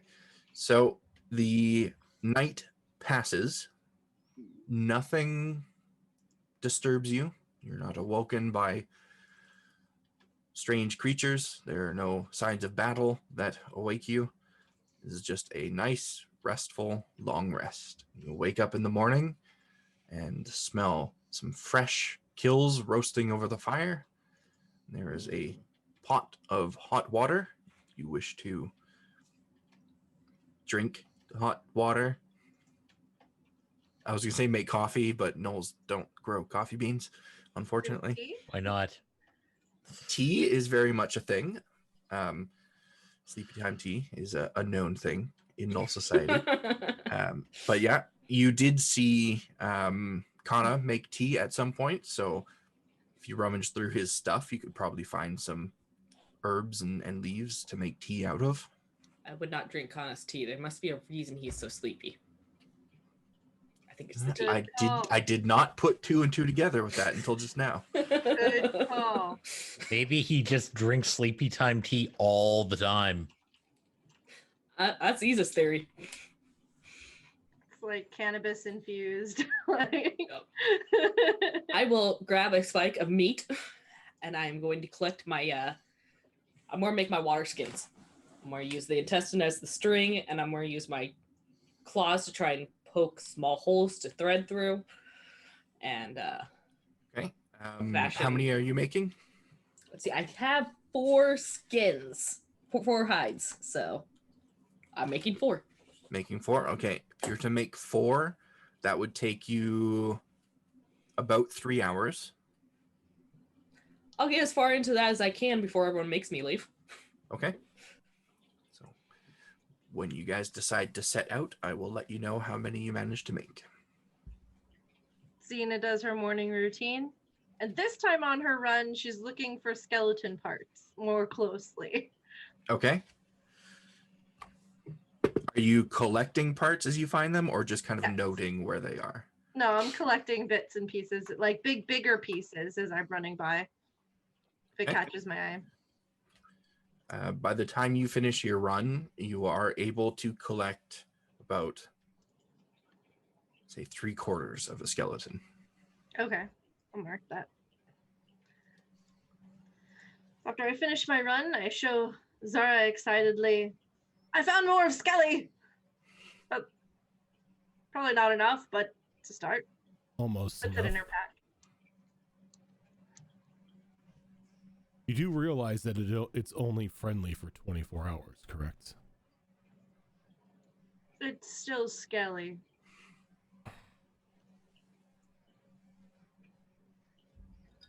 They're not pets.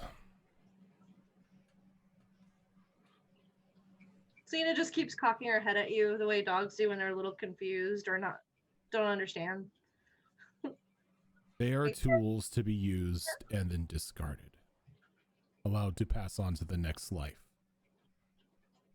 If you want a pet, find one in the desert. A chinchilla, maybe. That would be lovely. But I like Skelly as well.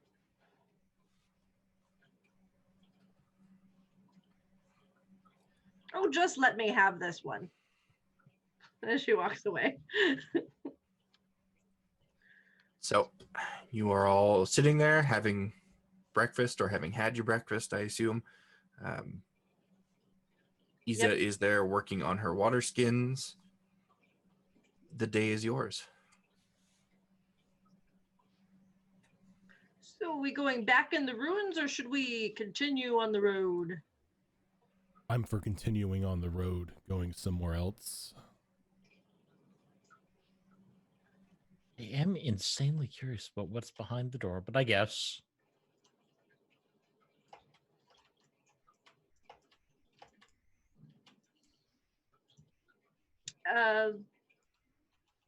Isa? What would you like to do? She's into her skins. She's been working on that for days. Probably minding something about stupid worm making me start on this. Could have been done days ago. Well, I'm up for either one, honestly. I just don't want to go into any prison cells. Now, the question is where are we going? We have that map on the back of Isa's shield, correct? Right. Let me grab it. Don't mind me, Isa. She takes the shield. And she's listening, guys. She's just focused on what she's doing. All right. There's the map. There was a few things of interest I remember being pointed out. I did place markers on the map there where Kana pointed out a few things. I remember them saying something about this crevice down here and a bunch of things being tossed into it. Dead people? That didn't sound very fun. The unworthy. Yeah. I would want to pass on that for now. What else was there? What was up north here? Up north was rumors of a curious creature that makes its home atop that rather large dune that doesn't seem to shift with the wind like all the other dunes in the desert.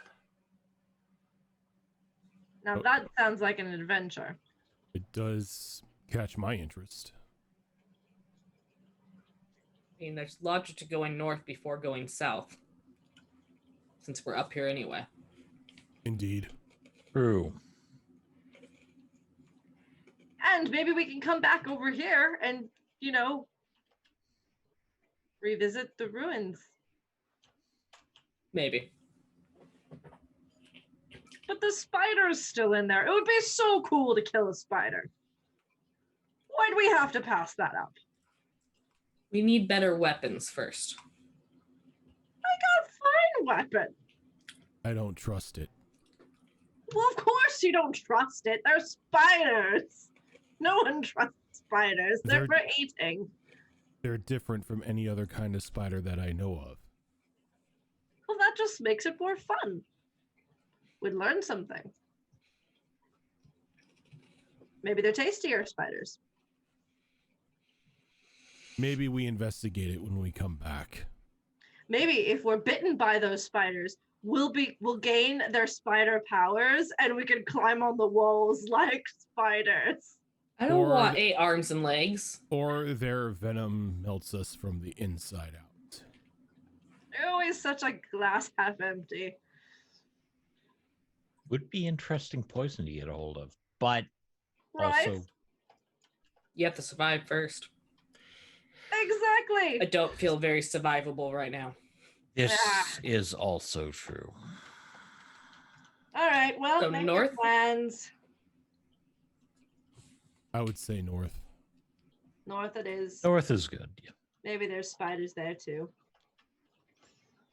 North with, I assume, the destination of that marker in mind. Mm-hmm. Yes. Okay. Are you guys going to set out immediately? I think we're gonna let Isa finish her water skins. Yep. If Isa gets interrupted, we all might die. That's fair. So If you're going to wait for easier to finish, you will have about 2 hours hanging around in this area. You just spend the 2 hours relaxing if you want to, or if some of you wanted to venture out and do something, you're free to. Otherwise, is there a nice way to get up on the top of the Colosseum without trying to scale the wall? yes, there are stairs. Okay. I would like to go up on top and actually have a good look around us, because I assume it's actually fairly high up, all things considered. Stairs are for the unadventurous.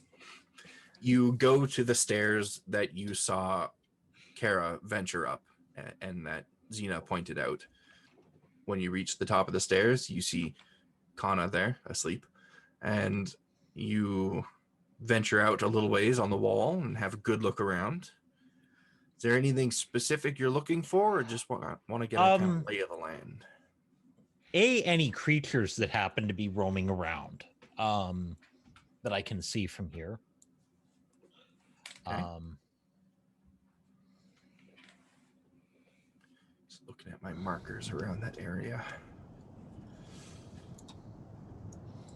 Okay, give me a perception check. That's actually really good. 25. 20. Oh, that is really good. Okay. So let's just start north and go clockwise. To the north, you do see just on the edge of the horizon the tip of a dune. Whether it's that large one mentioned in the rumor or not, you don't really know, but it is in the right location for it to be that one.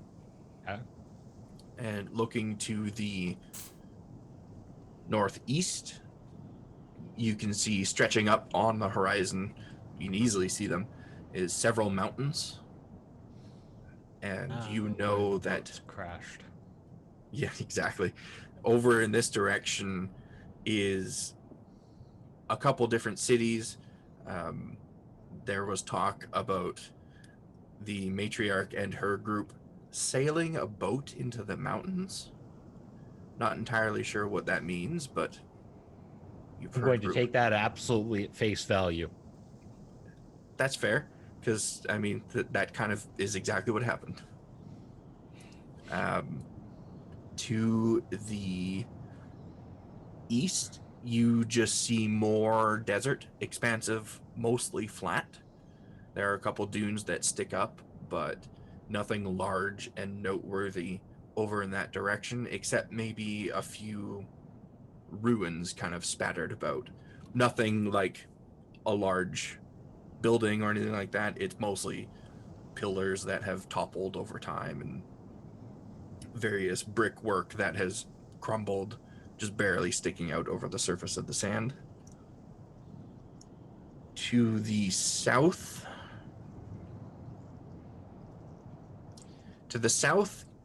you see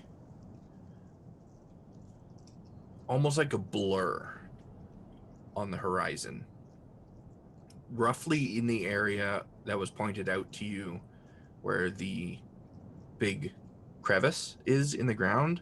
That area, no matter how much you try and focus on it, your eyes don't seem to see clearly whatever is there. Interesting.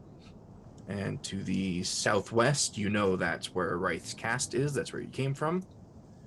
To the west, you can see just on the horizon what looks like one really long dune snaking across the desert. Whether that's noteworthy or not is up to you, but it is what you see.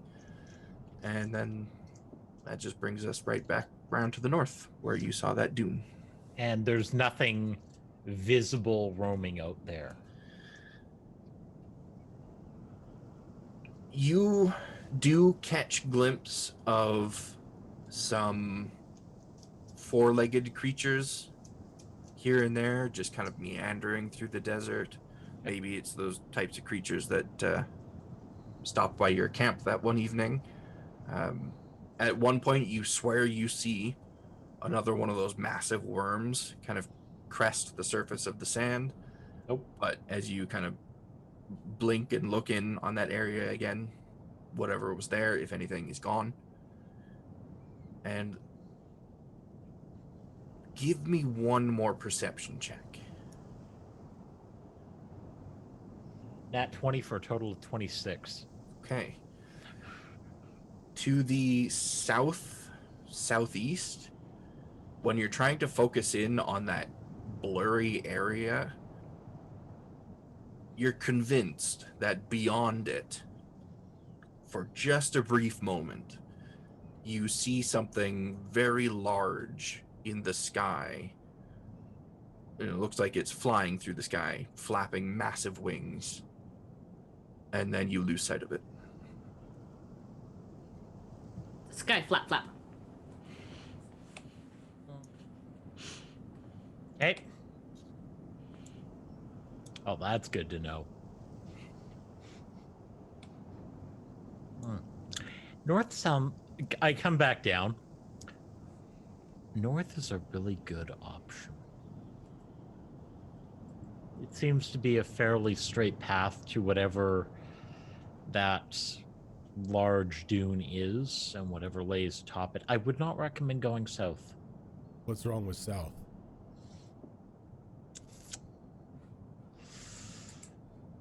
Would I know what a dragon is? Yeah, I think so. Given your past, your experiences, whether or not you met a dragon or have met a dragon is a different story, but you know what a dragon is. Okay. I'm pretty sure that over that large ravine to the south, east of Wraith's Cast, there's a dragon of some sort. Could be fun, but just not right now. I don't know. It is pretty close to home. You're muted. It might be irresponsible of us not to take care of this dragon. We probably should inform the matriarch first. Can you imagine the glory? We would need. Can that you box. imagine? I couldn't make out what kind it is, but Only the matriarch had one of these stones. Each of you give me history. If only we had a way to communicate with the matriarch. like a More little heads box in or her something that throne could room. pass a message. No, I bet a dragon's head would be an adequate gift in place of the bird Sorry, box. a which roll? History. I got a 16. Why is history an int skill? Book smarts. In this particular case, it makes sense that it's an int skill because you're trying to Okay. recall things from the past. 15. Okay. And what did Xena get? 10. Okay. Zara and no, just Xerix, because Zara is kind of a recluse a little bit, so maybe she wouldn't have heard this. That's Xerix, fair. you, after speaking about dragons a little bit, you kind of think about it, and it occurs to you that you have heard talk amongst the warbands in Wraith's Cast that the matriarch is having a bit of a territory dispute with some sand dragons at the moment. Oh, I want no part of that. Nope, nope, nope, nope, nope, nope. Had a bad experience with that shit. Come on now, guys. This could be what we're for. This could be a part of our grand. It could be destiny. I mean, it was destiny that you saw that. It also could be destiny that we go north, I look maybe straight appeal to at this guy, Xena. get a gift, and then maybe take on the Look dragon straight at if we feel Xena. like it. You realize that if I'm remembering correctly, the matriarch's having a dispute over the lands the Gnolls claim as ours with said dragon. So Definitely don't want to get in the middle of that. Then no, that means we definitely should get in the middle of that. I mean, we can solve a big problem for her. I am now in agreement with Xerix here. If No. we go down there and we fail to kill it, all we do is agitate it, and they could see our actions are on behalf of the matriarchs. Also, if the matriarch wanted it dead, she would have killed it. I mean, she took on the sky giant. Maybe she's just trying to give an opportunity to some upstart gnolls to prove themselves. Mm-hmm. No, the matriarch, if she wanted it dead, she would hunt it herself. She would assemble Eat it, probably. her own war band to go deal with that problem. Dragon downs does sound like good meat. Maybe It's one day the I'll try. best meat. I still don't want to fight it. Unfortunately, it probably views you as a small snack. It can try. And maybe not even that glorious. Maybe you need to get stronger. I need to become more glorious. Mm-hmm. You need to be able to decimate it with your fabulousness. You're not there yet. We're working on it. We got you some diamonds. Out of respect for the group, I will concede to your wisdom. It is my destiny to face a dragon one day. And one day you shall, and when you do, we will be there to back you up. But the day of glory has not yet come. Very well. I will wait till you all are more ready to face the dragon. Okay, so by the time that conversation / argument concludes, Iza, you're about finished with your water skins. I'm gonna go over to Zara when they're finished. I'll be like, can you make the whole of water again? Indeed I can. I'm gonna find a nice spot that maybe I can take a couple of like the loose bricks and sort of make them into a somewhat I'll dig a hole somewhat if that quality helps. well. Easy enough to do. There's enough damage to the arena floor and enough loose bricks around that in 10-15 minutes you can manage that. We will have food as well for the day. Okay.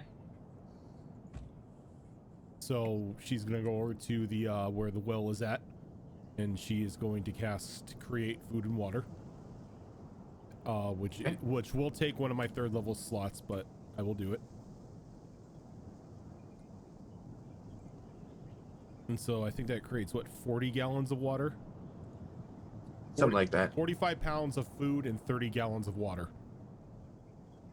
I'm going to attempt to fill up my 4 water skins and see if they hold. Okay. So now is the important rolls. 1 survival roll per water skin. To see how well they do. Well, that's a nat 20 for the first one. Okay. Nice. I don't trust the die anymore, though. Survival, that's a... So the nat 20 is a total of 24. This one's a 21. Okay. That one's a 16. Okay. And another natural 20. For another 24. Yeah, I think that gives you an average, an above 20 average. So each one of those water skins impeccably made. Not a drop coming from any of them. And I will pass out said water skins to the group.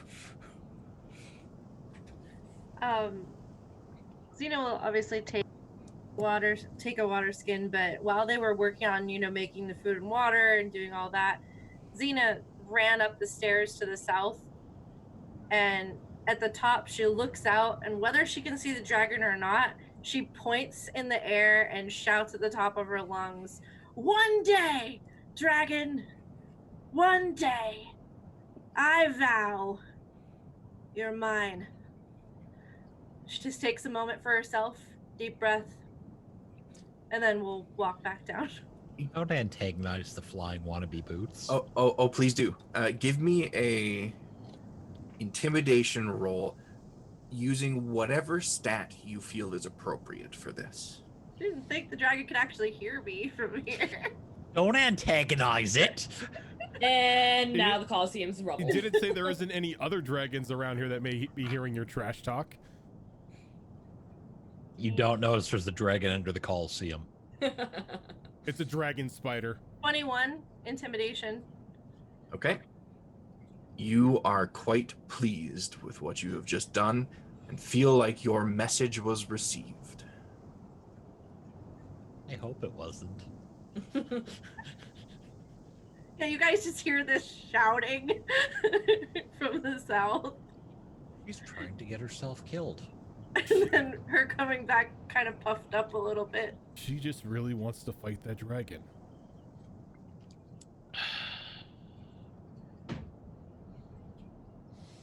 Well, we have a way of carrying liquids. Glorious! Thank you for the water skin. There is food as well, so take as much as you need. Yum, yum, yum, yum. It's bland. It's bland, so season it with what you want. Like tofu. Yeah, it's pretty much tofu. Little These are oregano. mushrooms. Yeah, the little good mushrooms. Yep, little good mushrooms. Okay, so it sounds like you guys are all geared up to set out. Who is going to be leading the group? I'll do it this time. You're going to do it this time? I technically know where we're going.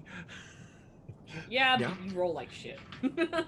Except if I'm being a lookout, apparently. Zena's gonna take up the rear and pointedly look behind her constantly. Hopefully. Please no.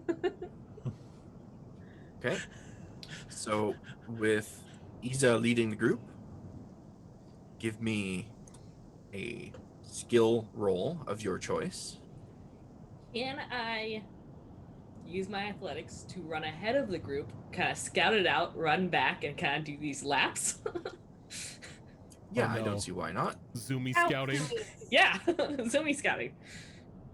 You know, she's all excited. She finished her water skins. She has energy. That's not bad. That's an 18 18, okay. percentiles, right? Yep. 63. 63. Okay. It is a great start to the day. You have just accomplished what you have spent days trying to accomplish. You're feeling good. You're full of energy. You're scouting out ahead of the group, making sure nothing's coming up on you guys. And you travel for a brisk, easy 2 hours through the desert to the northeast. Are you going to continue leading the group from here? Or are you going to let someone else take the lead? Someone else looks like they'll take the lead. She'll let them. If not, she'll continue. Enos does the same thing, stays pointedly in the back, glancing behind her, just hopeful, like, are you there, dragon? No. I would like to attempt to redeem myself. I will relinquish the lead. Okay. Xerix, you step forward. Now, what were you leading with? I was doing athletics. Oh. You know what? Perception is serving me well. So It has been so far.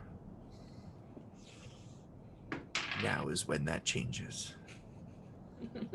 Like I said, no, incoming dragon. apparently it doesn't. 24. 24. Okay. Now give me that percentile.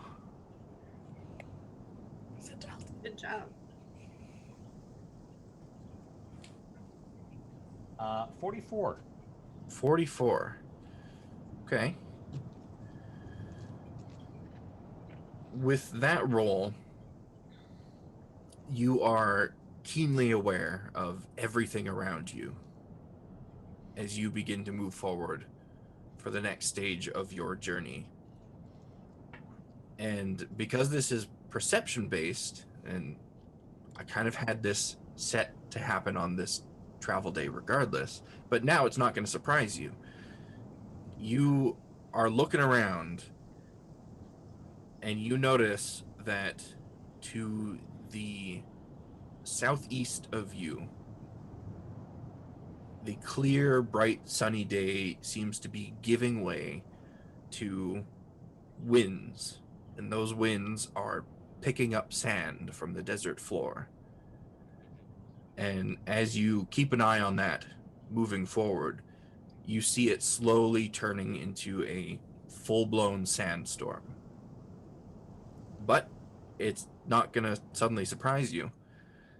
With that perception and decent enough percentile, you see this sandstorm whip up and figure you've got a good 3 hours or so before it hits you guys. Zara, do you happen to have a way to conjure any sort of shelter for us? Not today. Why do we need shelter? I point out at the horizon and gesture vaguely around me. There's a sandstorm coming? Oh, Looking over in that direction, you can see now sand being thrown up in the air. Still several hours away, but sandstorms are an ever-present threat. We can use this time to try to find or make shelter. That would be a very good idea. We don't want to be caught in the open when that hits. Agreed. should we spread out a little bit? Let's Keep stick with together. We don't want that to hit while we're all split up. True. Then I'm Worst going comes to worst, I can lay on somebody and hope that my weight will keep you down and safe. Yeah, hopefully we don't have to resort to that. I would like to start hunting for shelter then. Same. Same. Yep. Okay, so as everyone sets out to begin looking for shelter or a good place to set up shelter or material to use to set up shelter, I think we're going to go ahead and take our second break. Alrighty. Thanks for sticking with us, everyone. We'll be back in just a few minutes.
Alrighty, we are back. It's really cool.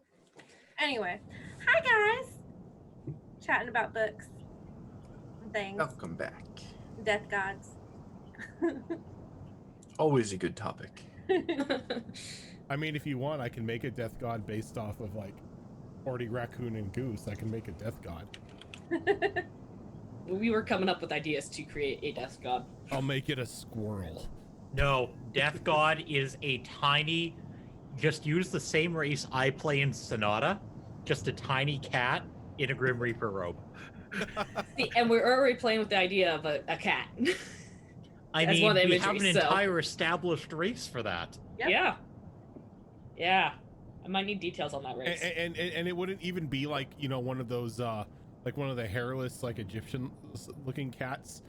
It would probably be just like this little cute like white fluff like little poof ball Yep, of a That's cat. what it is we in the book. we I were was white referencing. cat. We were referencing a white cat, so you're already on track. You are. That in the book that I read, this Here, death god manifested in the form of a white fluffy cat named Ghost. I am totally on board with this idea. I love it. See, everyone loves it. Oh, the Heartstriker series. If anyone wants to check it out, it's Yep. really good. And we're gonna create a god of the forgotten dead. Small white cat, I'm down with that idea. Mm-hmm. Yeah, I'll find that info for you. Anyways, Right. So, speaking of death, that gave me time to set some things up. Okay, we tangented for you a little bit. It was perfect. Perfect timing.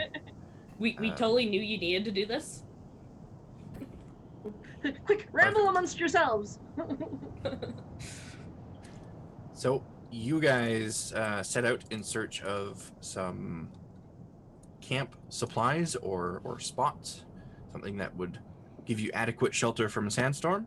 Holes in the wall, in the ground, you know, anything. So Large this- trees. this will be a group survival check. So everybody could roll survival for me. That's not bad. Natural 20 for 27. Nice. 17. 19. I don't like that face. 7. 7. Always gotta be one. At least it's a group check. Maybe we balanced her out. Yeah.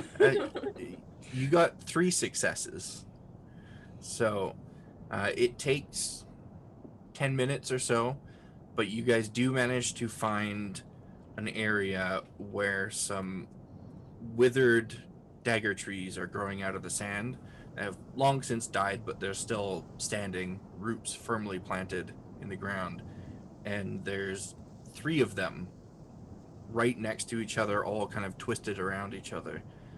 And you figure if you maybe dig a bit of a hole on one side of them and use that as shelter, that could protect you from the incoming sandstorm a little bit. Maybe we could use my silk cloak and like lay it over, try to make some sort of tent thing. I don't want to lose it though. I feel like the sandstorm would make it get lost. Let's use one of our non-silk cloak. Does anyone have a non-silk cloak? No. I have what I'm wearing, but I'm not using that.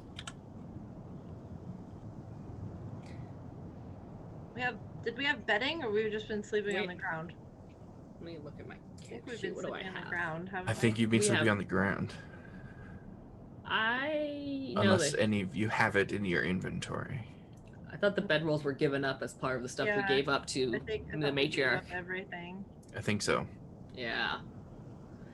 So we've been sleeping on the ground.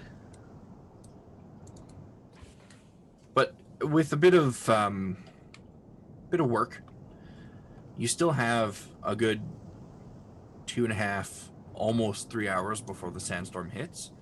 So you could probably, dig a deep enough den, essentially, in the ground on the side of the trees opposite from the incoming sandstorm, so that you're well below ground level, and then maybe take some of the branches from the trees and set them up around to give a bit more cover. I mean, it's a sandstorm, so sand is going to get into your shelter, even if you had the best made shelter ever. But you figure doing this could give you enough protection that you're likely not going to be hurt by the sandstorm. We huddle in the hole. I will put the cloak over us and we just hold on to it. That could at least keep some of the sand off of us. So. Actually, in the process of all this, the digging and the gathering of branches, I would like to actually use the rope I've got and weave all the branches together. Okay. Into basically something that won't blow away. Yeah, you can possibly even with a piece of rope hanging down that we can hold on to. Yeah. I'd like our shelter to not go that way. Tell me what kind of role you feel would be most appropriate for this, for your character. I could see several things being applicable here. Perception, just kidding. Survival would be what I would go with. Okay. To me, that would make the most sense based on my character. Yeah, okay. So give me that survival roll. Nat 20 for a total of 26. Being so many nat 20s, the weirdest thing. Right. Yeah, you expertly weave these branches and this rope and all of it together into what feels like something that is even more solid than some of the tents you've seen set up in Wraith's Cast. This thing is as solid as a wall, as far as you can figure. And you have a bit of rope hanging down left over that you'd be able to hold on to as the sandstorm blows over you. Perfect. That's exactly what I wanted. Right. Is there anything else anyone is doing to prepare for the incoming sandstorm? I'm just helping dig, and I'm doing the full dog dig. Yep, me too. Yeah, it doesn't take much effort at all for you guys to dig this pretty significant hole. I mean, gnolls were once hyenas, and hyenas dig their own dens. So this is like second nature to you guys. And with your big gnoll hands and sharp claws, it's not a problem at all. Probably finding rocks and wherever else we find along the way and using them to make like decorations in the sand wall that we've now created for the walls of our den. Can make the den pretty. Why not? Yeah, you've got time. Does Zeno also take some of the cloth from her shirt? Or from... Do we just I'm pretty sure we would have had a scarf or something, right? Yeah, I mean, I always assume that characters, in addition to their armor and stuff, also have a set of common clothes, which are really whatever you want them to be. So I'm gonna take out, like, sort of the... what are they called?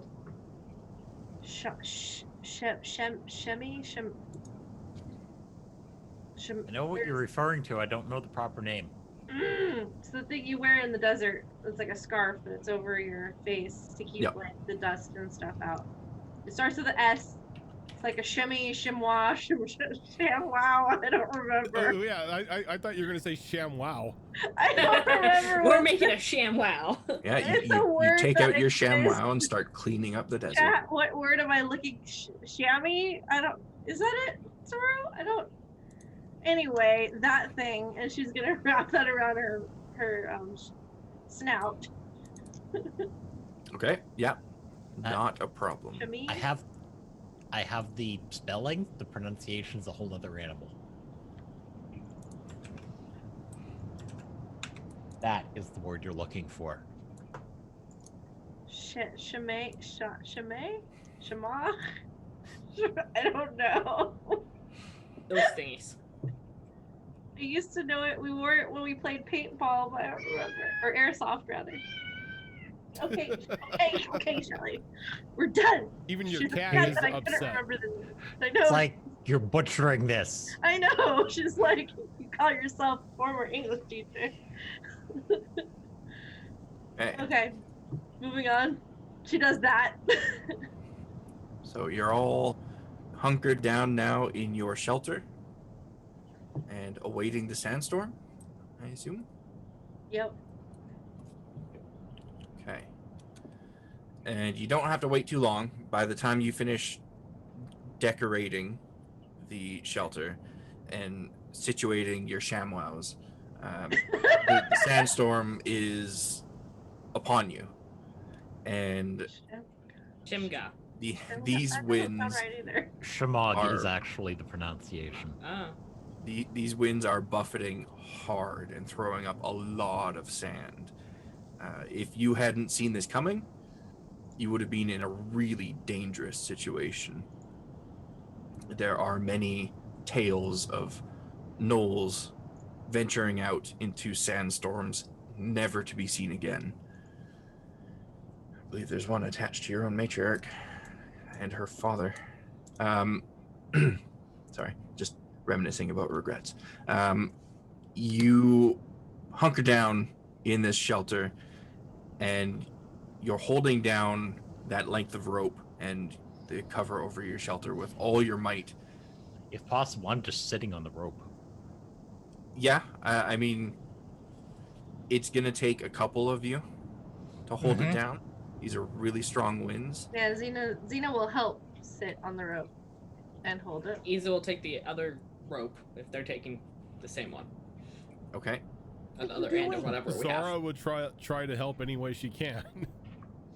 Okay, so let's make this a group strength check. Yeah, my excellent strength of a 9. 22. Okay. 19. 0. Ooh, 21. 20. Okay, so that's 3 successes, which is what you needed. The winds pick up, and for a moment, for just a brief moment, you feel the rope starting to slip from your grasp, but you tighten your hands around it to the point where your claws are almost digging into your own palms and making you bleed a little bit.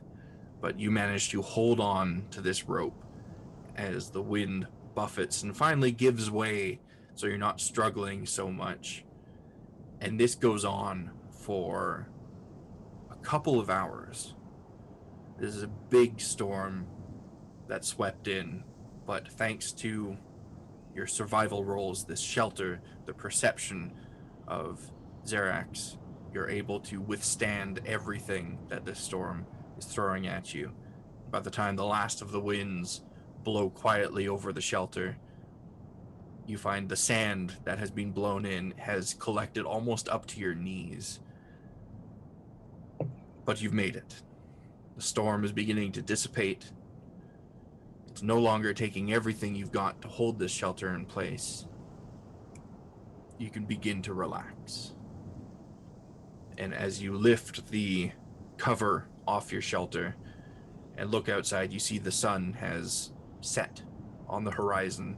The moon hasn't quite risen yet, but darkness is creeping in. You have survived. I need another better plan for the next one of those. Maybe we should find supplies soonish. Xena just starts running around because she's been cramped in the same space with all of you way too long. She needs to stretch. So she gets the zoomies and just starts running. With the time of day it is, you figure if you want to, you could travel for another hour. But you don't have to. Xena votes travel. It would Iza votes travel. It would be best to continue on, seeing as how this has put a bit of a hamper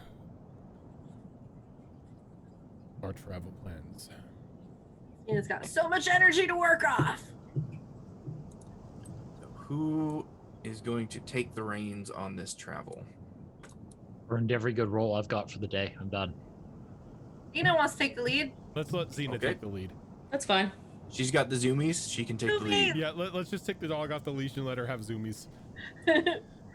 What skill are you going to rely on here, Xena, as you move forward?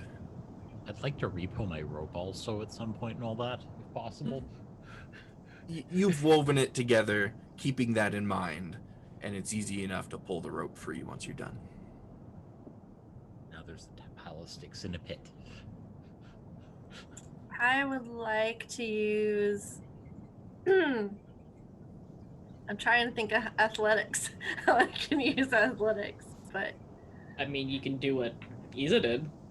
the running zoomies, Mm-hmm. just keep an eye out everywhere and zoomies, and the zoomies encourages everyone to pick up the pace a little bit. Okay. Stay alert, wake everyone up.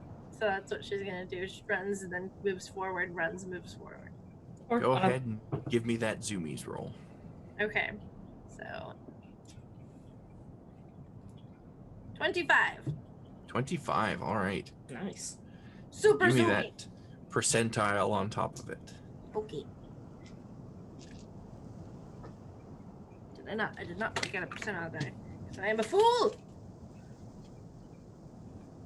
And I usually don't do the checks. Okay. Oh, that would be a 10. Oh A wait, I 10? need to roll another one. Sorry, hang on. Yep, that's a 10. It was like a 10 and then zeros. 0. So 10 and 0. Is that 100 or is that 10? That's 10. That's Okay. Well, you wanted your dragon. Okay. But the zoomies were so good. The zoomies are great. Why green die? Why? The zoomies were great enough that should this result in a danger coming upon you, it is not going to surprise you.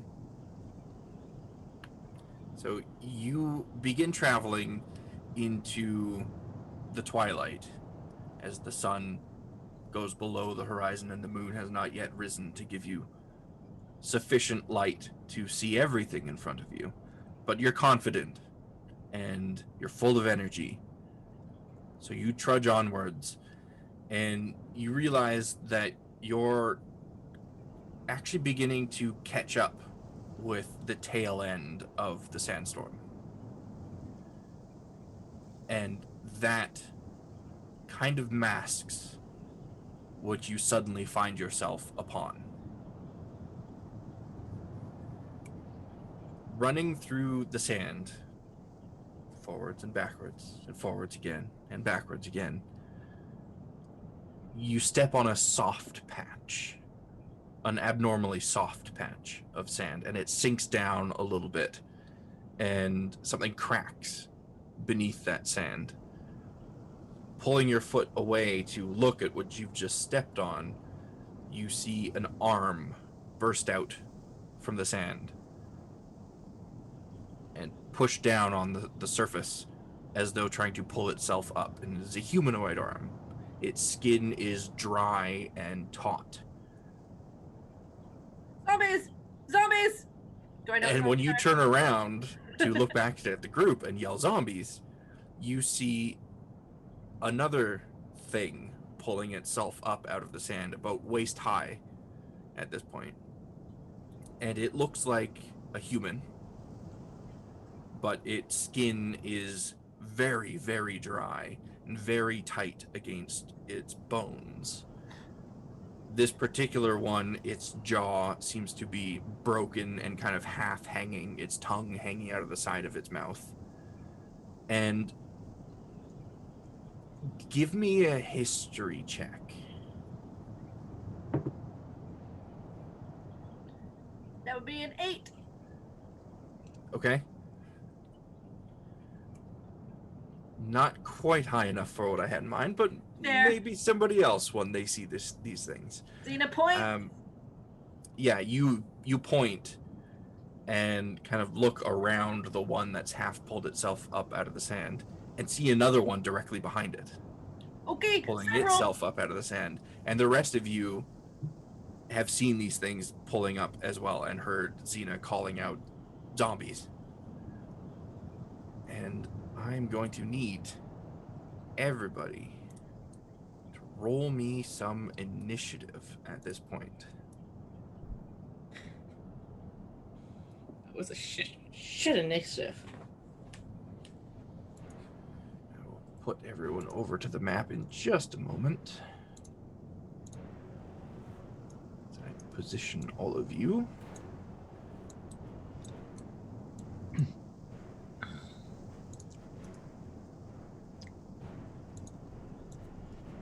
Sorry, guys. Had to happen eventually. They didn't surprise you, so that's good. Okay, now I think I can move you over. Which map is it? This map. It's this map. Oh no. I think we came across some ruins. I mean, I'm starting to really question how many ruins are actually in this desert and what lies underneath it. Yes. Good questions to have. Very good questions to have. Okay, somebody drain all the sand. We have to figure out what's underneath this. Whole civilization. I mean, you don't have to drain the sand. You just have to dig down deep far enough that you break through the sand and into whatever's beneath the sand. Wow, these things have surprisingly good decks. I don't want to hear that. Oh, I need to heal myself. I They're forgot to not hit the long fun. rest button. Well, they're fun for the DM. I will add initiative the moment I can. Yep, me too. You know. Did not. Let's see. Oh, you guys aren't showing up on your end. Okay, it's doing the thing where I see you on it, but you don't see you on it. Oh, yeah. Oh, Yeah. It's doing that. Let me fix that. That would be the thing that is That happening. is the thing. And you.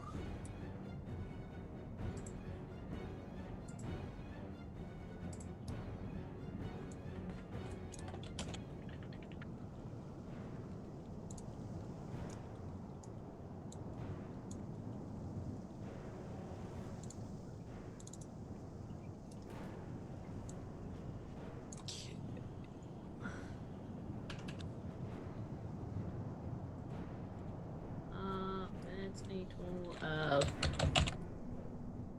initiative. Nice initiative, Zara. I know. Love her initiative. His initiative. That's where I can keep. Isn't Zara Little a straight. her?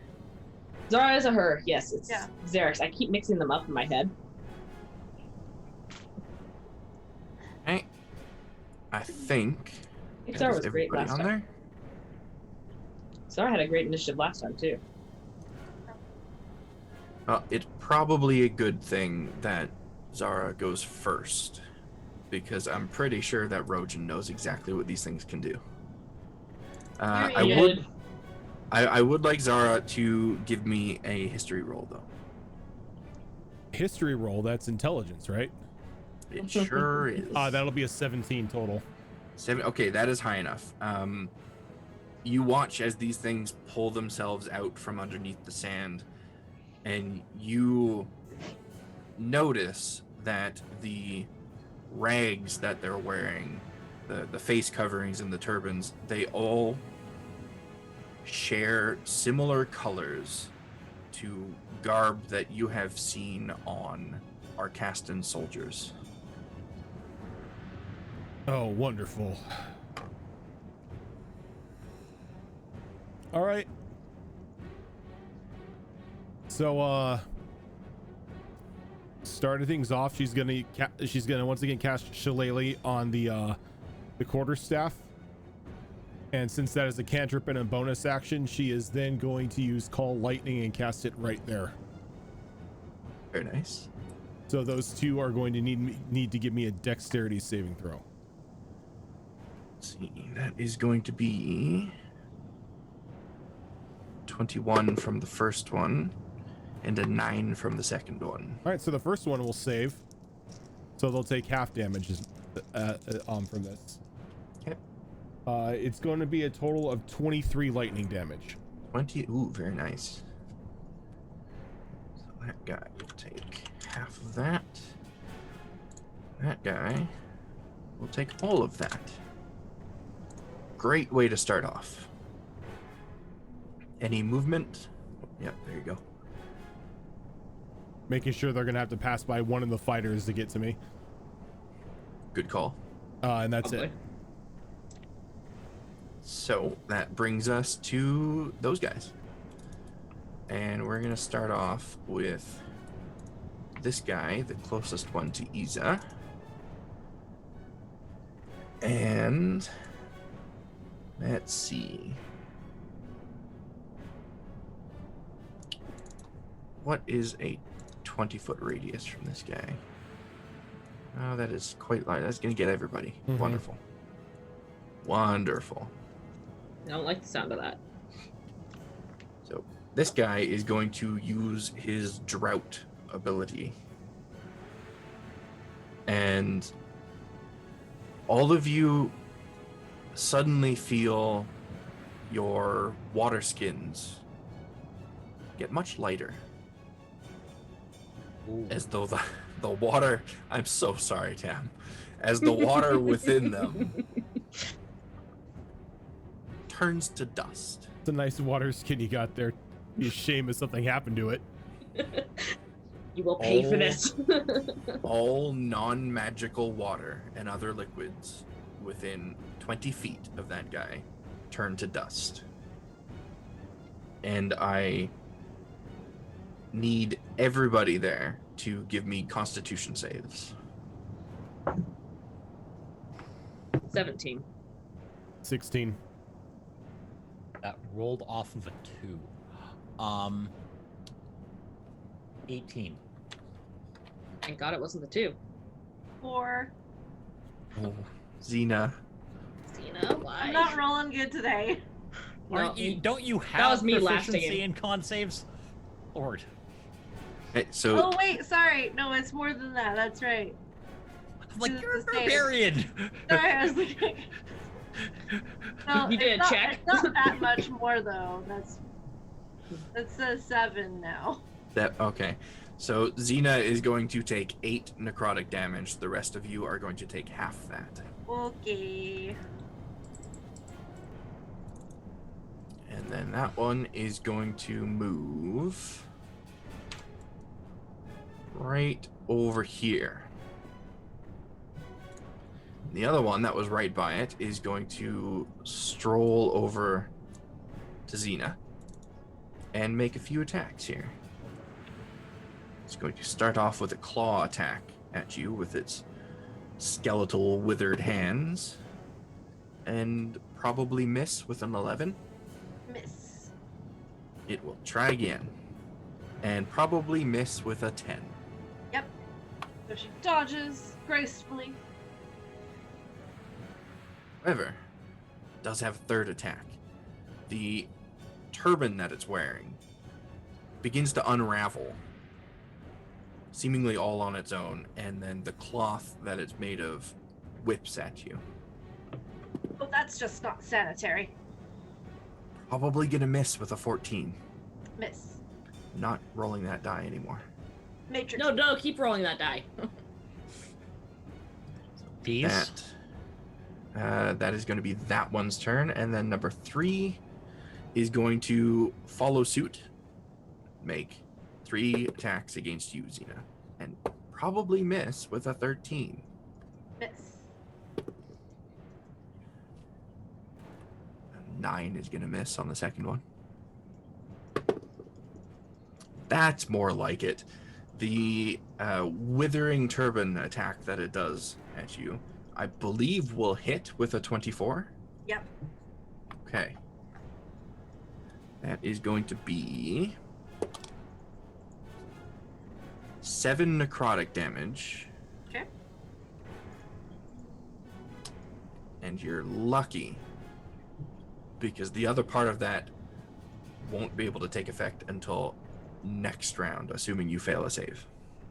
Oh no. go. So you got really lucky there. That could have been bad. Could have been real bad. That's a lot of attacks, guys. This is rough. However, that is the end of those guys' turn. But anybody with a passive perception of 14 or higher, you will notice emerging from the tail end of that sandstorm that you caught up with is another almost canine-like creature, but it seems to be devoid of all kinds of fur, and its lower body is made of sand. Oh, that's not good. And it emerges, begins to move ever so slowly. It's Zael's dad back for revenge. Over down to here. How big is it? It is a medium creature, so it's between 6 and 7 feet tall. It's kind of... It doesn't really have feet, per se. Its lower half is almost like a whirlwind of sand, so it bobs up and down a little bit. But roughly 6 or 7 feet high. Its skin is dark and taut against its muscles. It has long pointed ears and a long snout. It resembles almost like a humanoid jackal. And it is going to, from where it's at, begin to spin slowly and then pick up speed and go faster and faster and faster as it whips up a whirlwind of sand all around it. And that is going to be the end of that thing's turn. I don't like it. Xena, you're up. All right. Xena looks at her two dance partners. Before that, I need you to make a con save for me. We'll make a con save. Come on, dice. Do better for me. Be better, you. I believe in you. I don't believe in it anymore. 14. 14, okay. That's a save. Ooh, I do need you to make a second con save, though. Oh, no. Okay, baby. Don't fail it now. Come on, gold die. Not 20. Nat 20? Okay, Or you're fine. 24. You are perfectly fine. You may continue. All right. I will take a swing at the one farthest away from the group. Okay. Nat 1, so Ooh. yep. Roll me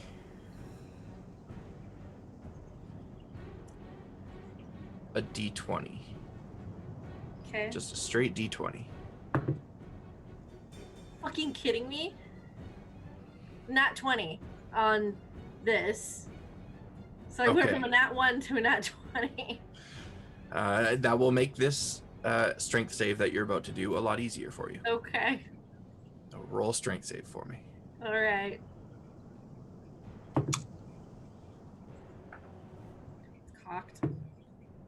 That's worse than the two that was cocked on. Strength save? Yep. 10? Oh, No, 11. Ooh. Xena. I know. So you go to bring your axe down on this creature right in front of you, and you lose your footing a little bit in the sand, and it reaches up its skeletal arm and grabs onto the shaft of this axe and just rips it out of your hands. Why are things always taking my axe? So this creature in front of you now has your weapon. I swear. I'd like to try to get my weapon back. Okay. We can treat this like a grapple check, essentially. So you roll your athletics versus its athletics or acrobatics. Okay, well that was... Yeah, because that was my first attack, so Yes. I have another action, so I'll use my action to. Okay. Try to get my axe back. The number to beat is a 16. 21. 21? Okay. So you watch this thing tear the axe out of your hands, and you're like, I can do that. And you grab onto it and just tear it right out of its hands. You got your weapon back. The bonus action rage. Okay, that's fair. I'd be raging after that as well. For best things keep taking my axe. All right, and are you staying put right there? Yeah. All right, Xerax, you've got a friend right in your face. Oh, I do. Okay, so we're going to bonus action mark him with Planar Warrior. I do need you to make a con save first, though. Okay.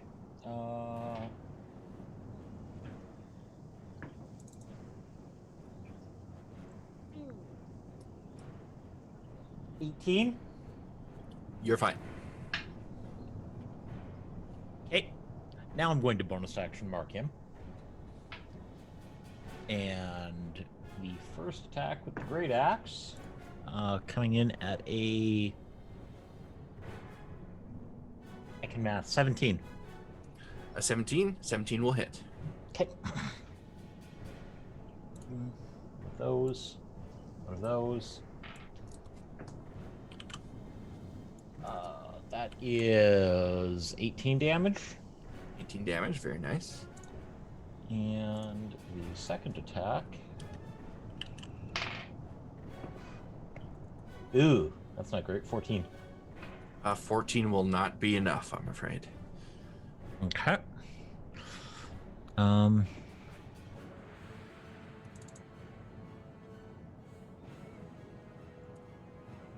That sadly is all I'm going to get to do. Okay. That brings us around to Iza. Hating about this the entire time, but Xena held her own in a fight against me, and I've seen Xerax go down recently, so I'm moving. I want to get. Before you move, Yeah. I will need a con save.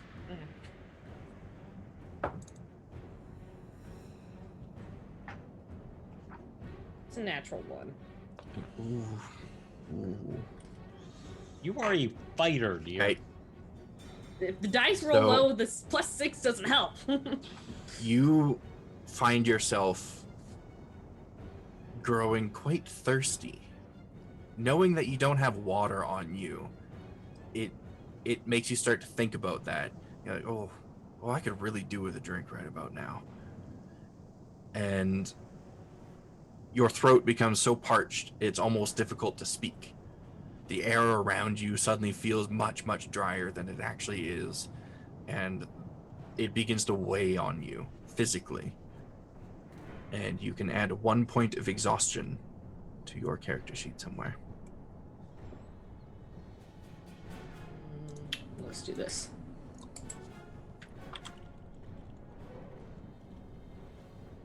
Okay. Added. And let's see. I will need a second con save from you. New dice. That's better. 18. 18? You're fine. Okay. You may continue with your turn. I'm gonna move. Oh, would she avoid? No, I'm gonna move there. Okay. And I'm going to go ahead and attack this one because it's the one that messed with my water. And now I'm thirsty and I really want that water. That's fair. So double whammy. That's a total of 13 to hit. A 13 will not hit. Fair enough. And that one is a lot better. 21. A 21 will hit. Okay.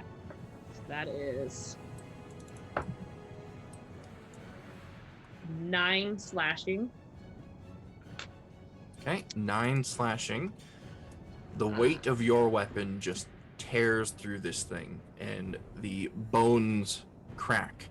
The skin around it splits, and you carve it into pieces. It falls to the ground.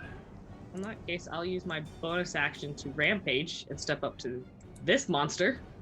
Okay. So And- as soon as you step up to it, Mm-hmm. I'm going to need a strength save. I got that. That is a 19. A 19. Fine. Okay. You are fine. This whirlwind of sand around it buffets against you and almost lifts you off your feet for a brief moment. But you catch yourself and hold your footing. Probably by clamping down on it with my mouth. Certainly one way to do it. So that is 7 and 18 to hit. An 18 will not hit, I'm afraid. Okay.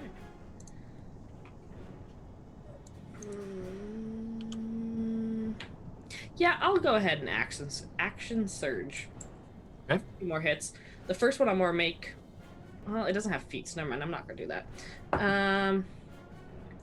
25. 25 will hit. Okay. That is 8 slashing. 8 slashing, okay. Yeah, why not? We're gonna make a trip attack on the second one. I'm saying it might not actually trip them, but it adds extra damage. If it dirty 20 hits? A dirty 20 hits. Okay. So that's 2d8. And that is 14 slashing. 14 slashing, okay. And then if it can the trip attack. Large or smaller must make a strength saving throw on a failed save knocked prone if it can't be knocked prone. You bring your weapon down low as if to bring its legs out from underneath it, and your weapon passes through that swirling sand below its waist, and you do some damage to it, but there is nothing there to knock it prone with. Very well. That's the end of my turn. Okay. And because you are right there, Yep. you are going to take 6. What kind of damage is this? It is 6 slashing damage Okay. as the whirlwind of sand continues to buffet you. You're basically being sandblasted right now. Zara, that brings us round to you. Mm-hmm. And I will need a con save from you. That will be a 19. 19, you're good. Okay. Gonna move a bit out of the way there. And then cast lightning bolt back here. Not lightning bolt, but call lightning back there. So I'm gonna need a dex save from him. Okay. Oh, so close to a nat 20. Instead, that will be a 17. Oh, they just make it. So they'll take half of this, which is 19. So half of 19 lightning. Still pretty darn good damage. And then don't think I could do anything else. Since redirecting the lightning is considered an action, I wouldn't be able to use a bonus action spell, correct? You can still use a bonus action spell. On your turn, when you cast a spell, you don't have to do an action and cast a spell in order to do like a cantrip bonus action. Oh, it's not a cantrip, it's a level 1. I'd say you can still do it because redirecting the lightning isn't casting a spell. It's just concentration, using the ability of a spell that has already been cast. Gotcha. Okay, so for because of that, then I will cast Healing Word at level 2. Okay. And heal Xena for some hit points here. Thank you. Needed. You're gonna regain 11 HP. Glorious. And that is my turn. Okay. That brings us round to zombie guys. Let's see how intelligent they are. intelligent enough. This one here is going to move down to here and over here. Oh, yes. Line up for us. And then he is going to make several attacks against Xena. Attack number 1 is probably not going to hit with a 14. Nope. Swipe at you a second time with his claws. It's an 18 hit. Yes. Okay. That will be 9 slashing damage. Okay. Reduced to. Let's see. That would be reduced to 4. 4. And then he's going to follow that up with that Withering Turban attack for 16 to hit. That's exactly my armor class, so yes. Okay. That will be 6 necrotic damage. Okay. And thankfully for you, you have succeeded on your saving throws thus far, so the other fun stuff doesn't happen. Okay. She just growls at the turban. And guy number 2, let's see how smart he is. Great rolls on their int so far, even though their int is garbage. He is going to move over to this side of you, where his buddy was standing, and make several attacks. An 18 to hit. Be 11 slashing. Okay. And then the second one, this is more like it, a 23 to hit. Reduced to 5. That hits. Minimum damage though, that's 7 slashing, so that'll be reduced to 3. Right. Then he too will make that turban attack. The evil turban. The evil turban, it's a 24 to hit. Ugh, the turban always hits.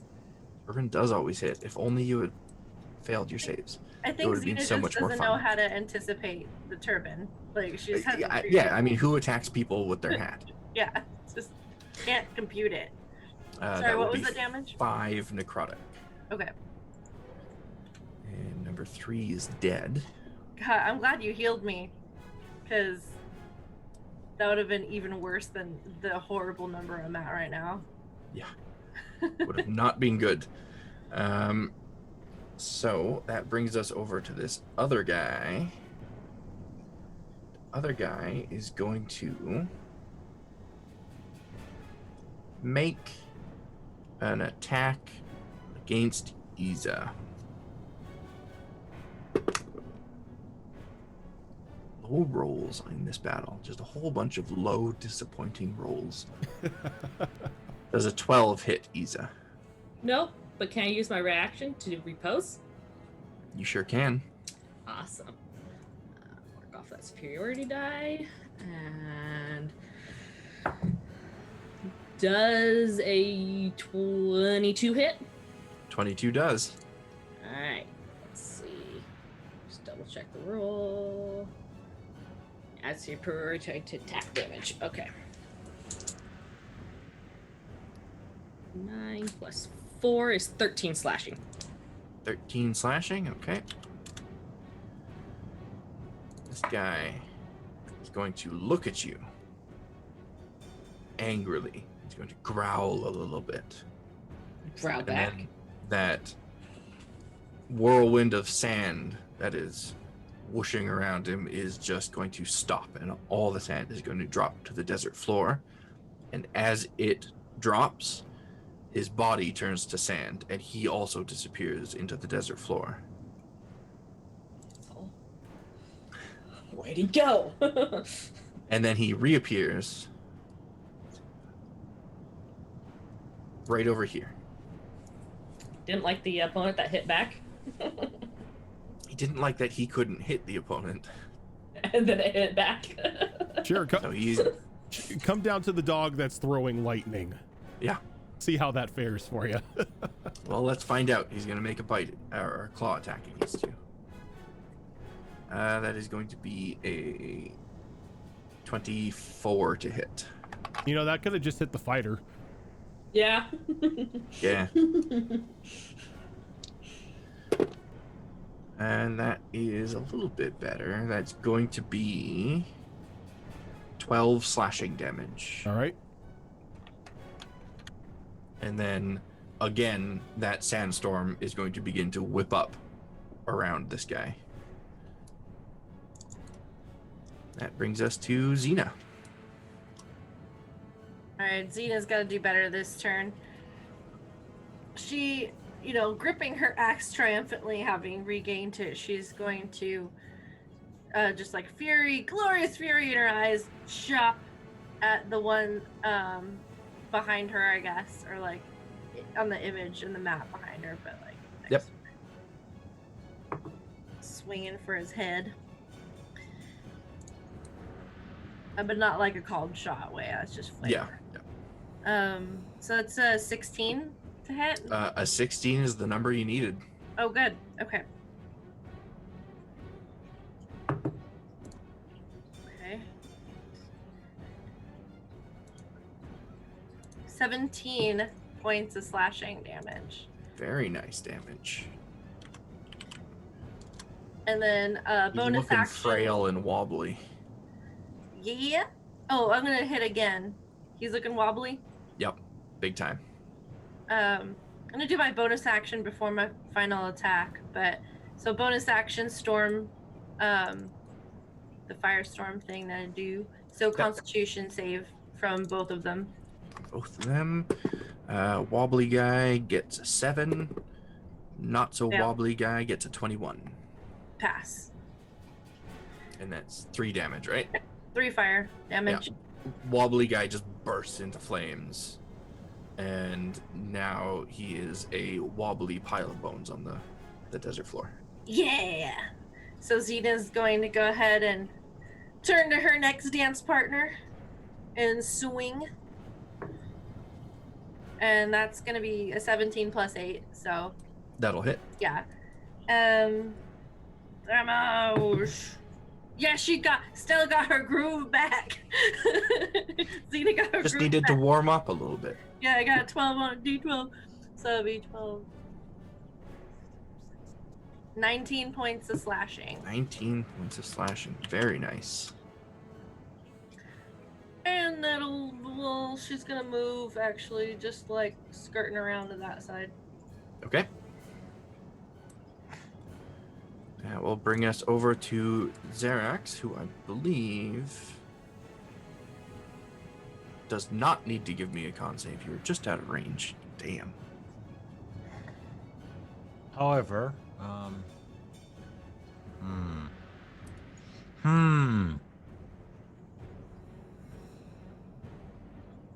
Oh, did I do a con save at the beginning of my turn? Did we do that? You didn't need to against those 2. Oh, okay. If you save against it once, then you're immune to it for 24 hours. Oh, okay. and there's a spooky thing over. Yeah, okay.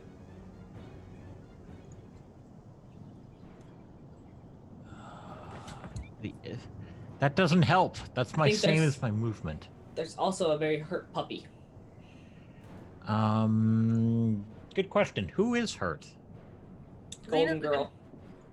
Xena's looking pretty bad. I'm a little down, but I'm not bad. Why do you have to be dying? Xena's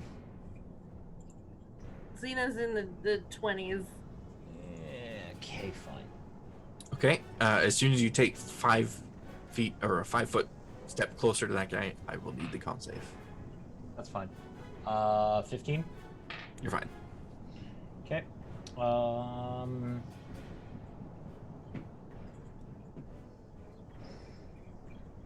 Heal me. Yeah,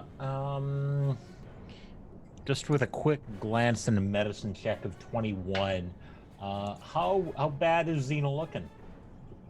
Xena's looking like a 26 out of 53. That's okay. She's looking Fine, more you'll get more than half bad. fine. You'll get one of these. Oh. She's got a lot of blood, and she's mumbling something under her breath about turbans and the horrors of turbans. Well, The you're hats going shouldn't to fight back. get 12 back? 12? 12. Lovely. Thank you, sir. And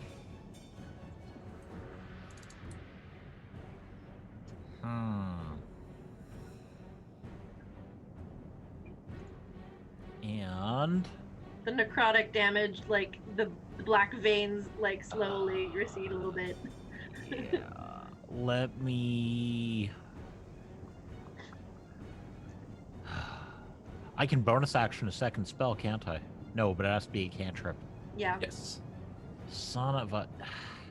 That's it. I'm taking levels in Druid. Ranger Druid. I like it. Oh, wait, no, you're not Ranger. Yes, I am. Oh, you are? Okay. I Like, am did I a remember that ranger. wrong?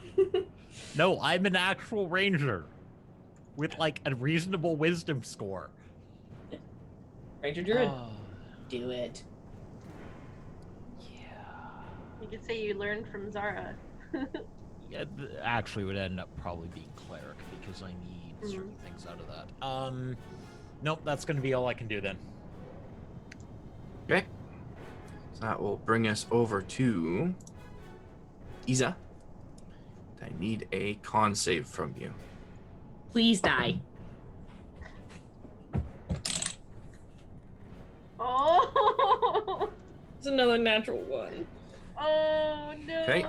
So you can mark that off as a second point of exhaustion. Oh no! Now I have to remember what that does. Yeah. So with 1 point, you have disadvantage on all ability checks, and with 2 points, your speed is halved. And you have a disadvantage, right? Yeah, they stack. Yeah. No, I can only move 15 feet. That's it. Yep. How's this guy looking? Is he looking kind of hurt, pretty hurt? He's only taken 1 hit, and it was from Xena. It was a heavy hit, though. It was a mighty hit. I'm gonna move 1, 2, 3, and I'm gonna throw 2 daggers at him. Okay. I can't get any closer. Those are still straight rolls, or are those disadvantaged now? Those are straight still. Okay. Third point of exhaustion is where you get disadvantage on saving throws and attack rolls. Okay, so that's an 11, so I don't think that hits. That will not hit. That's better. That's better. That's a 25. 25 will hit. These are the D4. That's 7 slashing. Or sorry, piercing. What's the dagger? Piercing. 7 piercing. 7 piercing. Okay. Anything else on your turn?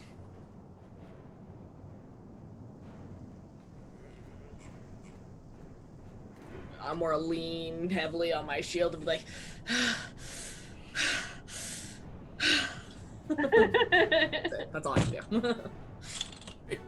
Zara, you need to give me a con save. Another one? Difficult keeping track of who is saved against which I ones. saved against the last con save. Yes. That was the one here that you saved against. It's a different con save, different tracker for each of these guys. You saved against the 2 that are dead. This is going to be another 19. Okay, you're good. All right. So maybe a risky play here, but I'm going to drop a lightning bolt back here. Okay. On that guy, so he's going to need a dex save. That's not going to make it. He was close, though. He rolled an 11. Okay. This could do it if the damage is high 17 lightning damage. 17, almost high enough. All right. And then what I'm going to do is for my action, I'm going to cast Thunder Wave where I'm at. So, the guy in front of me. Is it an action or a bonus action to call the lightning down? Oh no, you're right. It is an action to call the lightning down. So what I will do then instead is I will cast Cure Wounds on myself at level 2.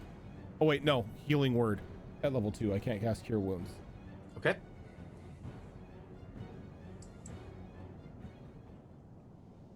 That was a waste of a spell. I got a whole 8 HP back.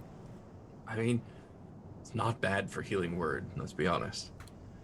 Those are not high die rolls. Yeah. Nope, they're D4s. That's really good, actually. All right. Okay.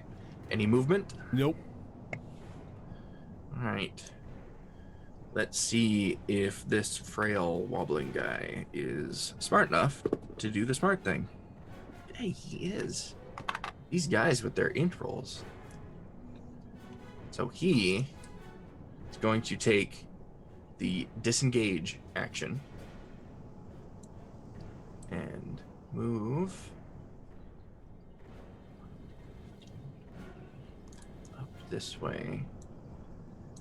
And from there, he's going to disappear into the sandstorm. That is to the north. Okay. And our good friend over here by Zara is going to make a couple of attacks. Oh, Zara, also, because you were within his range, you're going to take 5 slashing damage from the sandstorm, or the whirlwind of sand around him. All right. So, attack number 1 from him. Does a 24 hit you? Yep. Anything 16 or above is gonna hit. 16 above, okay. So that one is going to be 9 slashing damage. Attack number 2 is going to be 16. 16 will hit.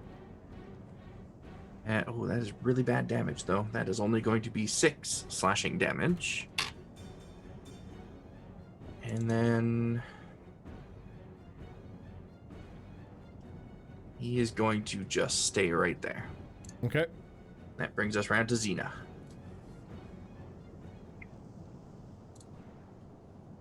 Sorry, mic issues. All right. So I don't see any more dance partners near me. So I'm gonna go down to this one. So that'll be 5, 10, 15, 20, 25, 30. Yeah, I have enough to get over there. And I'm gonna swing. Swing away.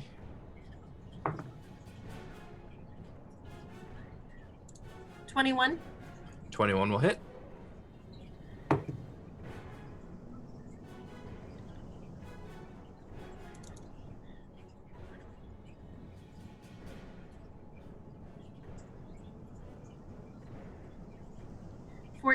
Points slashing.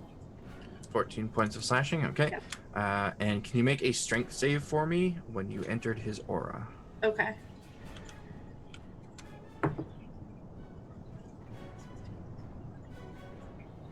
$24. You're good. And that was my first hit, right? Yep. Second hit. So pirouette and swing. Nat 20 Nat 20, all right. Yes. for a total of 28 to hit. Definitely gonna hit. How do we do? Are we doing any criticals or anything like that with that? Yeah, so Brutal. you'll take the max damage, and then you'll roll the damage die again on top of that. Oh, okay. That's gonna be brutal. That's why it's called brutal crits. So it'll be 12 plus. Oh, and I rolled an 11 on the die. Plus the modifier. Plus the 2 raging.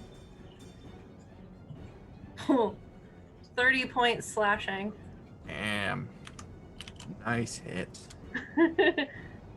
And bonus action storm thingy, fire damage, constitution save. Okay. Do I have to Yeah. make that as well? Oh, I will. I still think you have do some still have a movement little left. bit of movement left. Yeah, I do still have a little movement left, so I'm gonna go like right there. And then I'll do it. And this guy rolled a con not as high as I thought. He rolled a 16. That makes it. 'Kay. He saves. So no 3 fire damage. But he's still up after 30? He's still up. He's showing some wear and tear, You've definitely sliced through the taut skin that covers his body, but he's still standing, so to speak. But she's feeling very pleased with herself. It was a damn good hit. Yeah. That brings us over to Xerax. All right. Okay. Going to move to there. Do I have to make any saves going near this thing? Yes, a strength save.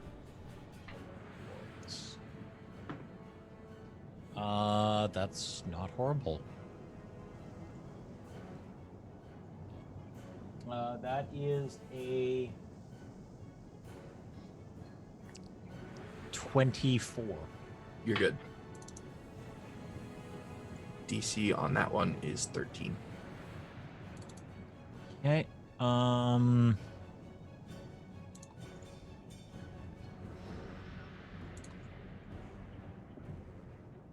You know what? We're gonna start stacking up the bullshit on this guy. So I'm gonna bonus cast Hunter's Mark. Okay.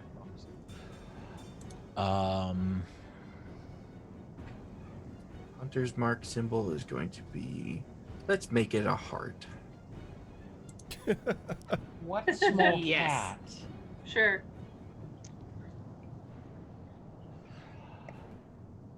She's looking at me like I'm a horrible person for barricading her way across my desk. How dare you? This is where I want to walk, human. This is where I shall walk. I'm that way, cat. All right. First attack does a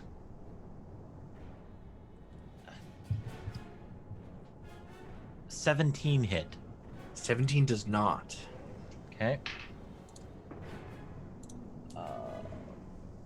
Does a 21? That's more like it, yes. A 21 will hit.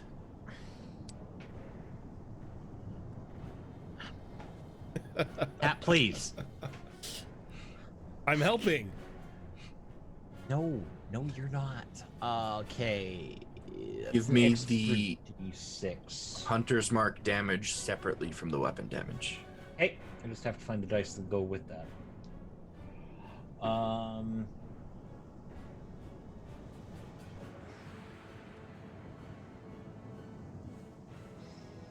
Okay, that is going to be 7 damage from Great Axe, 3 from the Hunter's Mark.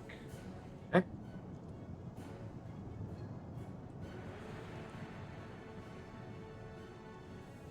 Anything else from you? Nope, not this turn. All right. Iza. Give me a Iza. con save. It's tired. 14? Let me check. I closed the guy's character sheet, but he's still in play here. 14 is going to make it. All Thank right. God. All right, so I am going You're to real close. The DC on that was 12. Jesus. dash to move my full 30 feet here. Okay. And I'm annoyed that he moved away from me and everything, so I'm going to use my bonus action to shove him because it's the only thing I can do with my bonus action, and he annoyed me. That's fair. 19? A 19 is the number you needed. All right. He moves back 5 feet. All right. You just run up to him and shove him back. I need Tyrus's giant shield so I can just get in there with it. Here's his car door. Well, Yeah. I mean, if you make a trip down to down south, you know, you may be able to get that. Never know. That's what I need, so I can hit people harder. The absolute defense is right now just being used as a grave marker. Yep. Anything else on your turn? If she finds that out, she's going for it.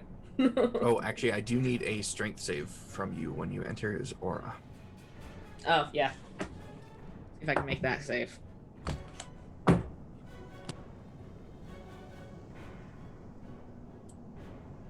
What? Oh, what's the total? Because it's not a high DC. 8. That is not high enough, I'm afraid. So, let me just This- read this long paragraph of what happens. This pile of dice growing in the corner where I'm throwing all of these. Okay.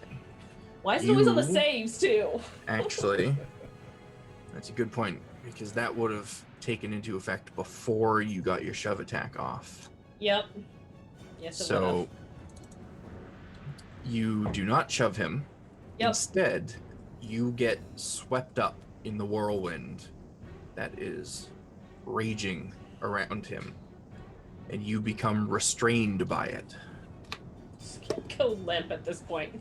taking 4 slashing damage in the process. Alright. And you will have to attempt to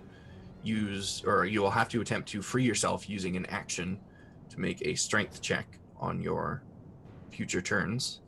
Otherwise, you will continue to remain restrained and move with him as he moves. Okay. But that will bring us around to Zara, and I will need a strength check or strength save from you. 19 again. 19, you're good. Why can't I make these on attack rolls? Maybe now's the time. No, I'll because switch you. I'm not making a physical attack. I'm just gonna cast lightning bolt right there. Fair enough.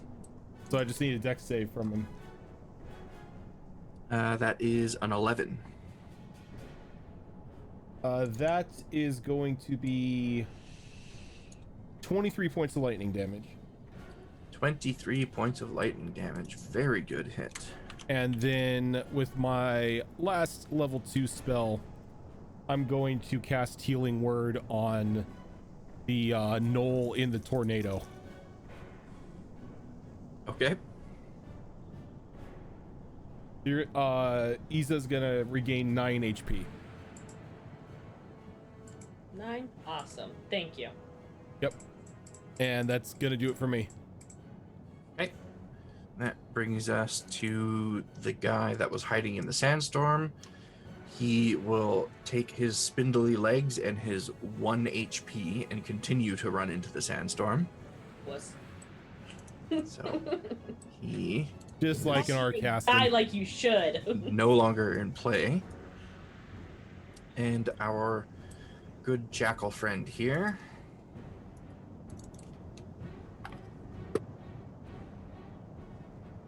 I need to roll int checks on all my monsters because they're all brilliant, apparently. The Brilliant. whirlwind of sand raging around him drops. It frees you, Isa. You're no longer trapped in it. But just like before, as it drops, so does he as his body turns to sand, and he disappears into the desert floor. This time, however, does not reappear. And that, search as you might if you choose to, that does mark the end of combat. The moment I'm just laying in the sand. I'm just gonna lay there. the moment So it's tired. clear, Zara's gonna cast Goodberry. Pass one out to everyone. Xena takes the berry, but she's in the process of bending over, staring at the sand pile that he sunk down, like where he sunk down. And she's gonna yell, "Coward!" And then munches on the berry. Of course, they are cowards. They were Arcastans. I'm just laying in the sand. Oh. Wherever I landed, that's where I'm laying. I'm not moving. Dead Arcastans, anyway. Xena will walk over to Isa, pick her up, just carry her. Can you pick me up? I'm pretty sure I can pick you up. I've got a strength of 20. I'm also, over 200 pounds. I've got a strength. A strength of 20 will do it. Yeah, 200 pounds is nothing for a strength of 20. Yeah. All right, fair enough. Like, I pick you up with one hand. Yeah, I could literally just carry you like this, like you're a baby bottom. But she'll carry you nicely. So, I think with the end of that combat, that is actually going to do it for us tonight. A little bit over, but combat, what are you gonna do? Right. And stop when you know you're only like a round or two away from the end of the combat. Yes. That's And what they were we're doing. cowards, so it stopped earlier. Cowards. They were kind of cowards. That other monster, though, the one that had the swirling sand around its lower half, I'm sure Rojan probably knew what it was, but for those that don't, it's called an Anubian. And I have to post a picture of this thing in the chat because in chat. Yeah, I was gonna say chat. I already closed the website down. It is one of my favorite monsters in D&D. Partially just because my history with Egyptian stuff. I mean, literally got the visage of this type of monster tattooed on my arm. I made a winter version of one of these things for Sonata 1, and you guys never encountered it. Aw. And I was so sad about it, but so happy that I got to bring it back. It's In so no way. cool. It really is. The default stat block for the monster leaves a little bit to be desired, but who uses default stat blocks? Yeah. So, yeah, like I said, that will do it for us. We do have several other shows on this channel, Monday, Tuesday, and alternating Saturdays. Normally on Mondays, we have our Mass Effect game, which is currently on a little bit of a break, and we are holding the No Way Out mini adventure instead. On Tuesdays, normally we have Destiny Forge, but for the time being, are instead doing the Into the Wildlands mini adventure. And on the alternating Saturdays, we have a Pathfinder 2 game, Wayward Wanderers. Okay. All of our shows now have a W in the name somewhere. I know, it's bad. And then on the other Saturday, we have a kind of post-apocalyptic, like post-magical apocalyptic 5e game called Withered Wastes. That comes back this Saturday. After That a comes month back away. this Saturday. I'm a little bit nervous It's been way too because long. I just got arrested, but Oh yeah, you got arrested. That's right. I'm sure it'll be fine. I'm sure it'll be fine. Oh yeah, the totally. the worst part about that, and it hit me a little hard when you said that I was going to appear before the courts, because in my Friday game, we just finished like a month-long trial that we all got arrested for. And it was draining. Look, I don't even think you're gonna get near the trial. I think Minako's gonna try to cause a jailbreak. Mina's gonna set things on Yeah. fire. Yeah. Didn't you punch an old lady? No, she I wasn't don't know old. that she was old. No, she's yeah, HP Fox's character punched a lady in the face thinking it would break some sort of enchantment. That it was like some Yeah. sort of disguise. I punched her in the face because she was refusing to cooperate with us, and we were there on official guard business. Yeah. Oh, that- it's gonna be great when you guys finally figure out what the hell's going on. All she had to do was turn on her security system, show us that there was nothing foul afoot, and we would have been on our way, and probably apologized to her for taking up so much of her time. It would have But she been had to funny be rude. because she literally could not turn it on with people inside the establishment. All she had to do was explain that to us, but she didn't. Instead, she had to take out a sword and be rude. Okay, So to she be got fair, decked. somebody was in her personal quarters, so she grabbed her sword to be safe. Speaking of grabbing swords, Okay. you know what else is happening on Saturday? Sonata, that's right. Yeah, Sonata 2 Part 5. Yeah, Zoro's gonna Yeah. lose her Part- shit if you don't mention it. Part Yep. part two of part 4 of Sonata 2 is going to be happening this coming Saturday. We started to have the finale last Saturday, but I mean it's a big climactic battle. What are you gonna do? 4 hours just isn't enough. So we are going to finish it up this coming Saturday. I assume finish it up anyway. It's not looking good for the group, I gotta say. Not looking good. Because the dragon's a We've coward and lost- ran away. If the We've Warforged lost Beauregard, and you can't say he's a coward because your own mount ran away. My mount was down to like 2 HP. No, that wasn't running away. That was And she's a goat. That was a tactical retreat. Maybe the dragon was down to 2 HP. You don't know. Look, I lit it on fire. That's all dragon. that matters. That is true. You lit it on fire while being held by it. If Forge dies, nothing of value was lost. Ooh, ouch. Oh. But if Forge dies, then who's gonna drag Durden on the adventure to go save Snowdrop? I think Durden deep down wants to save Snowdrop anyway. We all know that just deep won't- down, Durden cares greatly for Snowdrop. He just doesn't want to admit it. Yep, we all know it. Let me just He would mute Azarin real quick. He would do it in Forge's memory. Yep, there you go. So that's our upcoming schedule. Thank you again, everyone, for stopping by for this game. Sorry for running a little bit long. I'm eager to see what the group encounters at the Dune, probably next session, because they're only about a day and a half away. At least these monsters didn't destroy my water skins. As far as you know. True.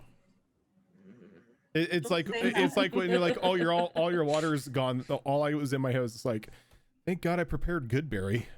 Right? So technically, there should have been a save for that. I just thought it would be funnier given the whole water skin thing. Yeah. And you guys can make your own water, so it's not that big of a deal. It's like I'm the walking vending machine. It doesn't really matter. We don't technically need the water skins, but I wanted to make them. I'm a mage in World of Warcraft. I'm just the vending machine in the raid. You're right that you didn't need them, but it's good that you took the initiative. Even though everything that Zael has done has been like entirely vague, to her there's very specific reasoning for everything. And taking away your survival supplies is one of those things that if she finds out, you come back with survival supplies that you have made yourself out in the desert, things may come of that. Good things may come of that. Okay. Sorry, that sounded a little bit threatening. When does Zael not sound threatening? You're showing that you're taking the initiative and following her words of the desert provides. Or should you these? Yeah, I'm carrying around a skull that can be reanimated. Technically, our druid provides. Sucking bones. Well, the druid is part of nature, so technically. I'm helping the druid. We're all helping the druid. And all the druid wants to do is go back to our cave. A little bit surprised that you guys left the ruins. I know. As a player, I didn't want to. Things weren't looking good. About 3/4 of it. Oh no. And then ditched. Because I know you guys will return at some point. I will say the best things in those ruins were in the 1/4 that you have not explored yet.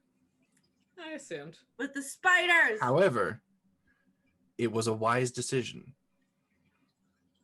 Because, you know, the most powerful monsters usually protect the best things.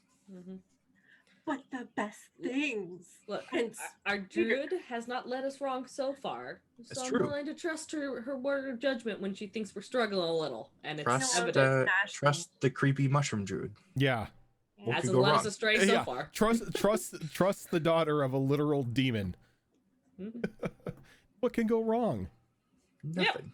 Here, eat these, you know, strange looking mushrooms. Ignore the voices in your head. I'm just going to put the recommendation out now as well. Next time you encounter someone that's willing to trade stuff with you, see if you can pick up a set of lockpicks. Nah. Nah, the dagger's working just fine. Probably a good Is it idea. though? Yes. Dagger and rock, it's all you need. Probably a good idea.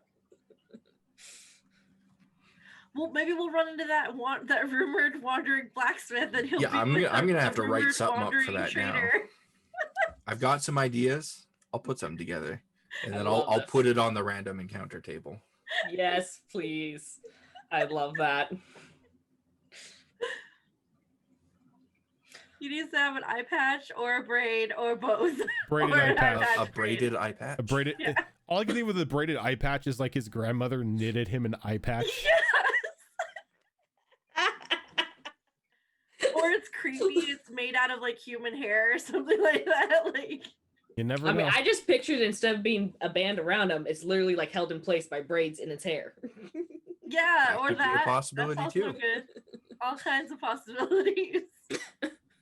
We leave it in your hands, DM. I'll come up with something. Thank you, Fox. This is fun. As usual. I'm glad you guys are enjoying it. Yes. I've ever since I first started putting together Gnoll stuff, I've wanted to explore their culture and their history more, but that was too much of a thing to try and force into any of my characters' stories in the Tuesday game, because it's the culture of an entire people, so you can't really force that into a character story. And this gave me the opportunity to really expand on that. So I should be saying thank you to all of you for taking part in this journey through their history. I'm excited for what comes up. There are a lot of things buried in this desert that I'm sure you will come across. I just hope we're doing it justice, because our gnolls are a little erratic. Absolutely. It's a strange time for gnolls. It makes sense that that gives rise to strange gnolls. And then very strange Gnolls. I think we're getting stranger as time goes on. Yes. Constantly. But that's what makes it fun. Yeah. So, yeah, on that note, that's going to do it for us tonight. Thank you, everybody, for tuning in. Thank you to the players for being a part of it. And we will see you all tomorrow, I guess, with the next episode of Into the Wildlands. See you, everyone.